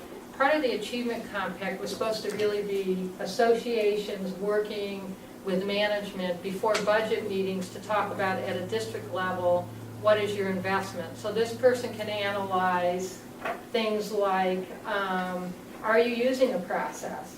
If you're using it, what's good about the process? Are there model processes out there that we can lift up and let other people see? If you don't have a process, why don't you have a process? What's working with associations working with management and what's not working with that? So that all that information will come to us and really inform us. So I think that's a really critical piece when we're looking at the category of adopt strong policy frameworks. The collaboratives Whitney's already talked about. I do want to say that the person who is coming to us to be the head of our Policy and Research Center is David Edwards. He has been a legislator. He's a brilliant person, and we're just thrilled to have him on board. With lots of other things, of course, we're going to focus on the regional achievement. I'm going to focus on that. Conversations about the tight loose, I think that's something I have to really, as a leader, be making sure we're working on. I don't want to go over all the stuff Whitney talked about, so let me see. The outcome-based budgeting, we're really looking for, this is the time we're really going to look at how do we really do that, what are recommendations about doing that. I want to talk a little bit about engagement and motivation, and I want to begin by saying one of the things I'm most excited about is that I'm going to form a student advisory committee, and I'd say the major thing of the student advisory committee is to have an equity lens. There's nothing better to know about if equity is really happening or not happening than to ask students, and this will be, I have to say it's probably not going to be a P20 group. I probably won't, well, Nicole could bring her baby, but it's definitely going to be not only K-12, but also higher ed in this group, and I'm really very excited about that. We do have a communication director. This Friday you will get your first weekly communication that you will be getting. It will be going out to larger communities. We are going to improve the website. I have been with 2 editorial boards, and you'll see that on my collection of evidence. I have a category of building trust and enthusiasm with key stakeholders. And I have met with the Oregonian and the Statesman Journal's editorial boards. I've met with key organizations. And I've started meeting with legislators, particularly the legislators who one of their committees is education, whether it's House Higher Ed or Senate Education, just any of the education committees. So I've started to do that. We do want to have forums, but when we have them, we want them very focused. So we want forums to be a time if there's something we particularly need to share with people, or if there's something we need to know from people, it's very structured. Whitney referred to this, but you remember we are working with someone from Nike who is helping us. When you look at these strategic plans, many parents they glass over in about 10 minutes. So we are working to have documents that really our families can really understand, what does this mean for my child? What's going to be different for my child? And I believe that could be a very positive thing to go out to the community with. And I'm really hoping when Oregon Business Council, who's got a grant to go around the state, we can take information like that. So you really see that we're involved in communications in many different ways. The last piece that's really exciting to me is to engage and activate the diverse communities. And partly what we want to do is we want to have a map of who are all the people in the state who are really working on issues around equity and diversity. And we want to make sure we're connected to them, kind of like a network, so we can bring them together, but also when things need to go out, we're making sure we're hitting that whole network. So that is going to be something that we do, and I'm going to be very much focused on this. We were today in Portland to hear the disparity data around groups who are often in our achievement gap, particularly the African community. And I'm going to be as present as many of those things as I possibly can, because I will never forget when I was in an alternate chair, hearing from the voices of some of those families around their children and how they feel like the system hasn't helped their children be successful. So that's a group I really want to work with. So you can read the plan. It's very aligned with the strategic plan. Just in closing, the other things that you'll see around this collection of evidence is getting some of these policy groups set up, doing the strategic plan, doing my plan, getting the P20 system set up, the regional achievement compacts, having our team meet weekly, having the P20 team. There's a gray section which is called Key Partners, presenting the key organizations, being visible. I have had many more presentations, but what you'll see in the last month, and some go into this month, I've had 20 presentations, keynotes, or being at key events. And one I'm very excited about, if you see Eastern Oregon tour, I'm going to Eastern Oregon for about 4 days. Mark is showing me all around, and I am just so excited about really being able to connect with the Eastern Oregon community. And I haven't even been there, and they're just treating me with such respect and eagerness to engage in conversation. So that's going to be exciting. The last one is strategic hirings. We're only as strong as the people. I'm only as strong as the people I get to work side by side with. I'm very excited about every person you see here who's part of our team, and the rest of the team will be putting together. So that's the 6 months outcomes. This is what we've achieved, but I wanted to say is my evidence, and I'll take questions. Nancy, I would encourage you on that panel, which I think is a great idea, of the students, maybe consider an overachiever at Oregon Youth Authority. That's a great idea. That's a great idea. I'm sure Iris can give you, I can give you a bunch of names, but sure Iris can too. Thank you. Any other comments, questions of Nancy? I just appreciate the clarity and the accountability. Great role model, by the way, since that was your goal. I like this. My board will know what I'm doing.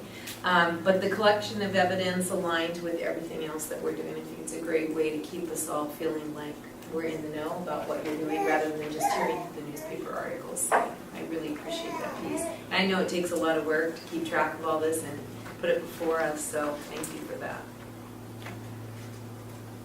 Hannah? I'd recommend sleep every once in a while. No. I'm just saying, thank you, really, Nancy. What you've shared with us is incredibly comprehensive. Well, Nancy, when I put together the tour, and I tell people, when I think of the definition of service leader, it's you. Thank you. And I think what you've shown today only reiterates that fact. So we're excited about the direction we're going with you. This work, what a champion you are for it. Okay, Ben, we have a charge to the heck on the redesign of the Oregon Opportunity Grant, and this is an action item. You'll be making a recommendation to the board. Yes, so I sense energy levels are flagging, but as Mark said, this is an action item. I don't know, it doesn't necessarily involve any physical activity, but you can build that in. It's like the Overland campaign for grant, attrition.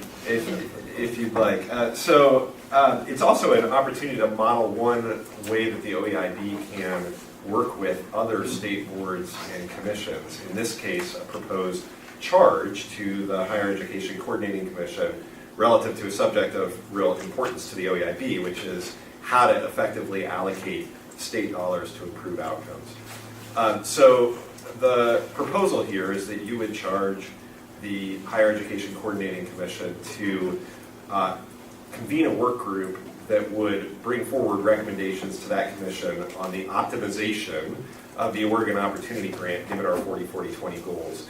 And just briefly on background, and I'll ask Melody and Bob, both of whom have been deeply involved in this, to speak to it as well.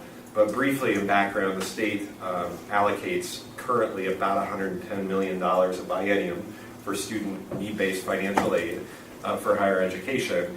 And it does so under a particular formula. And it's a formula that was updated, in the mid-2000s to calculate need based on an assumption that a student works and that their family contributes to the extent that it's able, and then the opportunity grant is supposed to fill the gap. What has occurred since that shared responsibility model was adopted is that funding for it has declined, the need has grown, and as a result, the Oregon Student Access Commission, which oversees it now, has capped the size of that grant, and it's capped the number of recipients because they only have a certain amount of dollars.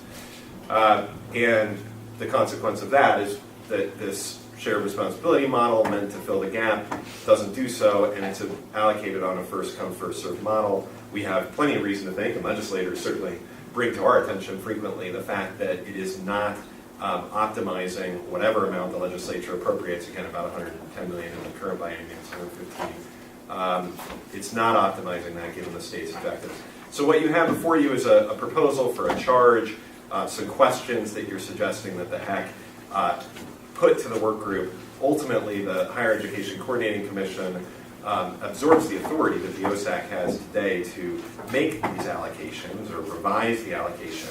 So this would be, could be a HEC, ultimately a HEC decision, but think that this board, given its responsibility for helping shape the state's investment strategy, has a clear interest and responsibility to pose the questions and oversee the work.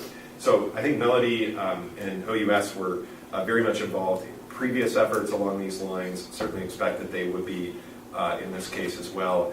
And OSAC, with Bob's support, has been working on it as well. So ask each of them just to say a few words, and then we'll see what the board's preference is on this proposed resolution. Thank you, Ben. We've talked about this over the course of the past many months, and I think there is growing interest in refining the policies around OOG, and I'm delighted that that's the case. And Nancy and I had talked about the best location for this work, and I think what OUS brings to the table is a long-standing history of having shaped the policy the first time around. And so we are very anxious to support the work both through a handoff in terms of some institutional memory. I think we've got some really robust documentation about the last time this policy was unfolded and analyzed and rolled out. And we would be delighted to supply that, of course, to the working group at HEC so that you don't have to start from ground zero. There's a long history here. Many of the players who worked through this process last time are still in their places in Oregon education institutions today. And so I think we have a wealth of information, resources to hand off, and of course we'll be there with data as we can provide that as well. Thank you, Melody and Ben. So prior to the shared responsibility model being implemented in school year 08-09, in 07-08, we actually had enough money to award opportunity grants to every student who applied all year long. In 08-09, or 9-10, once the shared responsibility model was implemented, we could award most students. The size of the awards went up dramatically, the total budget went up dramatically, and then the recession happened. State coffers shrank, so the total award went down. The number of students mushroomed by something like fivefold. So right now we're only able to serve about 20% of the students that would otherwise qualify for the opportunity grant. I prepared a white paper for our commission earlier in November, and you know, it's a little bit like rearranging the deck chairs on the Titanic. We can either do, it's a zero-sum game. We can either give smaller awards to more people, or prioritize awards to some people and then leave other people out. And this is a balancing act, and I think it's going to be interesting and important that the head weigh in on this, because there is no easy answer, and anything we do will have repercussions. We could give the awards, prioritize students that would likely graduate anyway, and that would reach one set of goals. We could award students who are at the highest risk, but at the potential of not being able to influence them as much as we would like. So there's a whole variety of issues to be considered, and I look forward to the conversation. So any other questions, comments for Ben or Bob or Melody? Nicole? I have a question about the opportunity grant, and we've requested a few different times around some analysis about the impact of students of color participating as a result of the switch from underrepresented minority achievement scholarship to becoming the opportunity grant. And I haven't seen that analysis yet. I'd like to see it. I'm sorry, I have not seen those requests, but I'd be glad to, if you could get that request to me, that would be great. We use as our application the free application for federal student aid, and we're not allowed to collect race or ethnicity data on that form. So the only way we're able to determine outcome using race or ethnicity is by waiting 5 or 6 years, requesting data from the student National Student Clearinghouse, because those students voluntarily self-report to the university, which then goes to the National Clearinghouse, which then we can request back. So it's a I'm glad to do that. Thank you. Okay, do I hear, Ben, would you mind framing the motion? Yeah, the motion is simply to adopt this charge to the HEC with, I think, an expectation then that you would, in March 2014 or very shortly thereafter, hear back from the HEC about the work group proposal and its own consideration of action based on that proposal.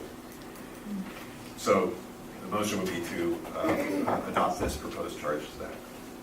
I move that we adopt the proposal. It's been moved by Yvonne. Do I hear second? Second. Seconded by Sandra. It's been moved and seconded. Is there any discussion?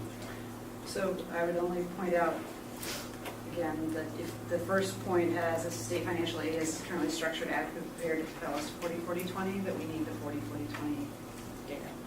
So we can vary it up with all these pieces.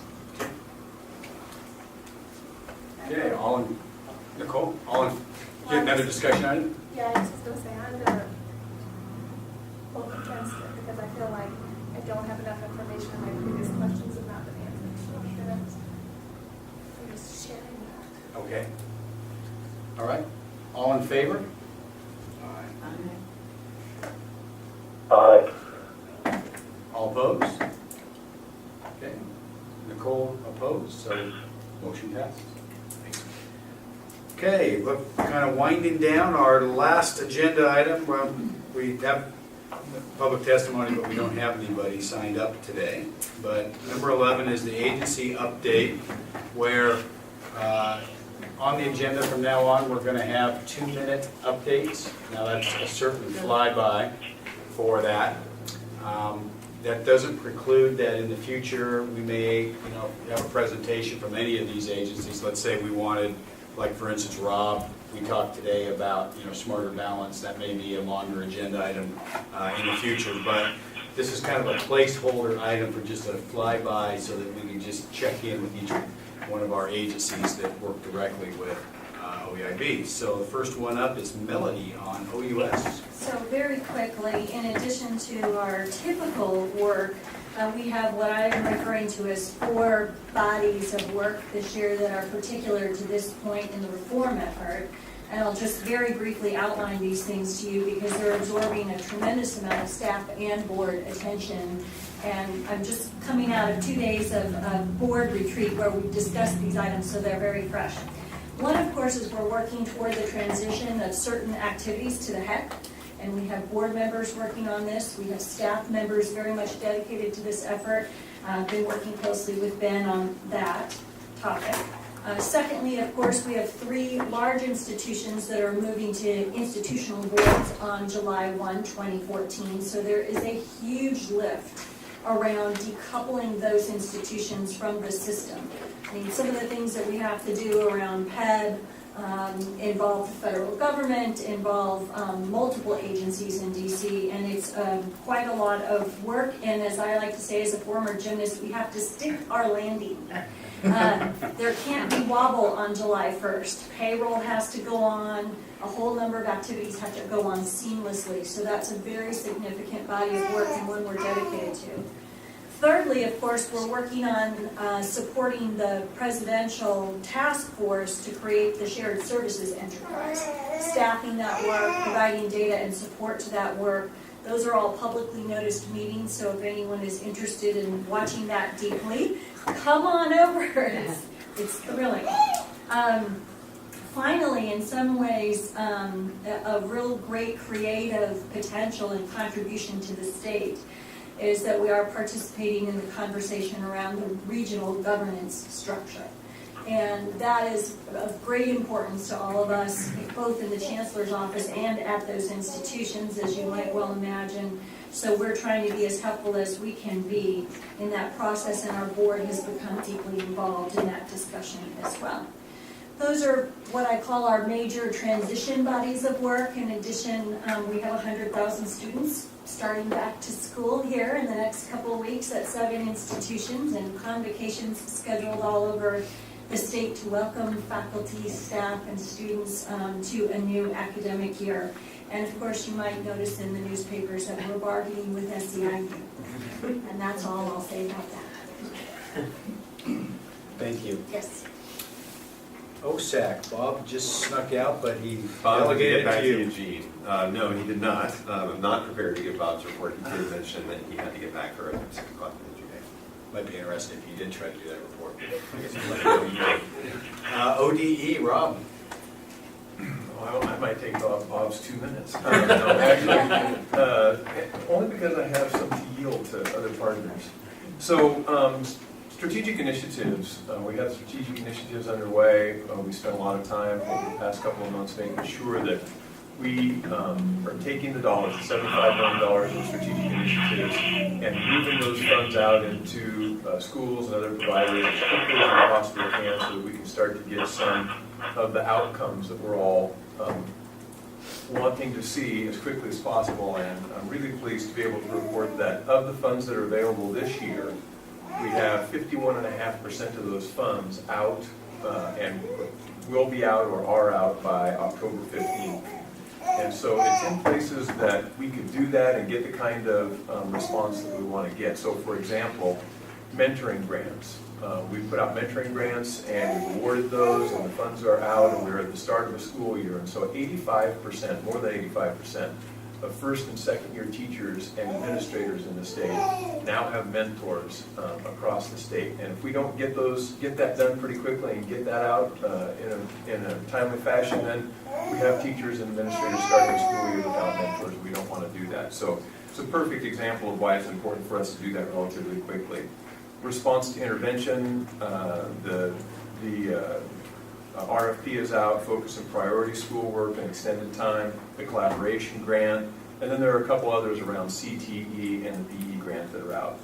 We've been really engaged in the work around supporting our focus and priority schools, which are our lowest performing 15% of title schools. Really feel like they're getting traction. We have good plans in place, and those plans are currently being implemented. And we've been working very hard to coordinate bringing on the Youth Development Division and the Early Learning Division to ODE. And with that, I would yield the rest of my time to the rest of ODE, which would be Iris Bell and Jada Bluefield. Well, the Youth Development Division and the council members of the Youth Development Division have been engaged this summer and continue to be engaged in community engagement outreach activities around the state. We had the opportunity to visit with Dirk and Riley over in Rockford County. And what we're doing is actually gathering information because we have a legislative mandate that we report back to the legislature with a funding formula for youth development division funds in the interim. And then we also have to report back during the session for some special appropriation funds that we will be getting from the legislature. So the council itself has been out and about around the state. We have yet a number of places to visit, and we're gathering information about what parents, teachers, administrators, business community, providers would like to see in funding formulas and funding from the Youth Development Council itself. So we're gathering that information now. We'll have a report back. We'll have a report back to you all as well with respect to what we would recommend for the funding plan for the division itself. Thank you. So in the early learning division, basically all things are about hubs, not really, but it sounds good. You actually heard a theme today with transformation is we've actually been working very closely with the Transformation Center and the CCOs because they're a year ahead of us in terms of doing some of this work. So as we look at the transformation for early learning, we're working very closely with the healthcare, with doctors, with clinics, to be able to look at that. And then at the other end with the regional collaborative as you look at that. And so as we're all out in the field, we just finished a road trip with Medford, Pendleton, Bend, and Portland. It was just about the time they were notified about the regional collaboratives, Whitney, and they wanted to know if they would score extra in terms of our points for the early learning hubs if they got one of those. So you can see that communities are already working together and thinking about that, and I think that we are too. I would encourage you, and I'll send you a copy, there is a straw person report for the proposal that we're looking at with the Health Policy Board and the Early Learning Council for some joint outcomes that will measure children early in the system. And then, as you know, as we look at the end, we'll be measuring the kindergarten readiness in a field test this year, as well as looking at next year for some results in the early learning hubs. The council will meet in Warm Springs next week, and one of their topics of discussion will be is they did adopt the equity lens, and they'll be looking at how to action the equity lens in terms of the work that we're doing. And then finally this morning with professional development, Hilda Roselli was a part of this. We had some national input in terms of how to support educators looking at the training. We have some goals, not only in our race to the top, but in the professional development to be able to look at further education for early educators. Thank you. CCWD. Thank you for the time. In Deborah's time, I'll just bring up a few things. We are very much an agency in transition, both on the community college side, the hack in our workforce, potential transition our workforce. So much of our work is involved in that. But we still have things that we continue to do for the betterment of the colleges. Is working very hard. I would just bring up two or three. Our developmental education redesign initiative, where we're really looking at how can we affect the issue of DevEd, what we call DevEd for short, in the community colleges. Right now, about 20% of our funding, of your investment in community college, goes to pre-college programs. And I think it's really interesting, and we talk about the transition, and that's really important. But when I was president, when I walked into my lower level math DevEd courses, they were 25 to 40.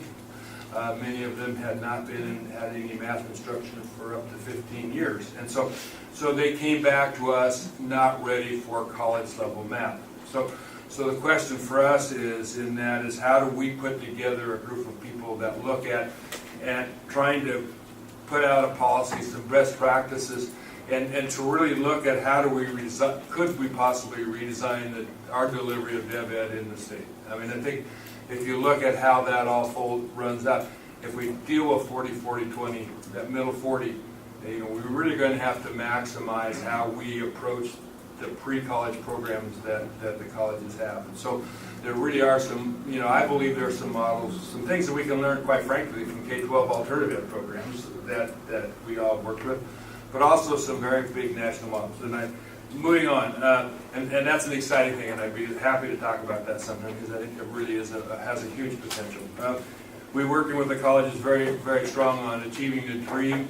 There is two larger colleges, Lane and LBCC, that are on their own, but we were able to put together a small rural school consortium that is really working with Achieving the Dream as a national group that for a price helps colleges interpret data. They provide data coaches, and then they provide actually national renowned experts who have worked in many states on how to put together improvement planning and how to put together a system for improving many aspects of the community college system. And so one piece that the small rural schools are looking at is this Dev Ed piece, because it has an enormous impact on the small schools, not the large schools, huge numbers, but if you think about that, the impact on a school like Tillamook Bay, where the total FT is 500 students. I mean, those resources are fairly significant to them. And so we also are working on a data initiative that you have in your strategic plan, the D4A, to really try to replace our CURS system. And as we, to get better data, to get more validity, to be able to access stakeholders. And so for example, when we're working with a small college on Achieving the Dream, they don't have the data, the ability to pull the data. We are doing that for them. So as we need to be able to build a strong data system within our system to be able to pull the data for our colleges to be able to make those improvements that they need. So that's how, we worked very hard on that, and to be able to replace that CURS system was actually built in 1993. So it's it's getting very old, and be able to provide better data to our schools is a very important piece of our work. So with that, there's some other things, but I think we're getting close on time, and so I'll stop. But some really good work done, even in despite of all of the transition stuff. Thank you much. We have one final good in the order. Julie, you had a comment? Excuse me, Vicki. Oh, Vicki. Okay. No, I'm not up to date. Oh, you're not. You weren't on it. But would you? We've got a couple minutes. You can sit on your own. Oh, man. I think the best thing I have to report is we had to do our annual performance measures report, and it was due the 1st of September. And we measure our customer service primarily, and we were up in all categories. And we were only slightly down in the amount of time it takes us to do investigations, and that had to do with staff turnover, so we're real happy about it. I would echo that. Just had some recent experiences, very positive on timeliness. Julie?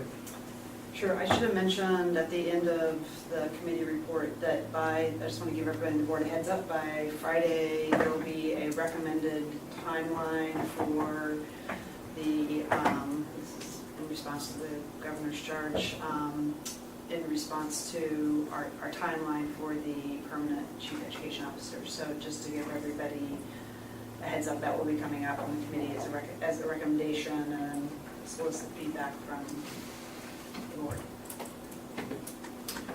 Okay, as we said earlier, we don't have any public testimony, so I'm giving you the gift of 10 minutes. 10 minutes, we are adjourned.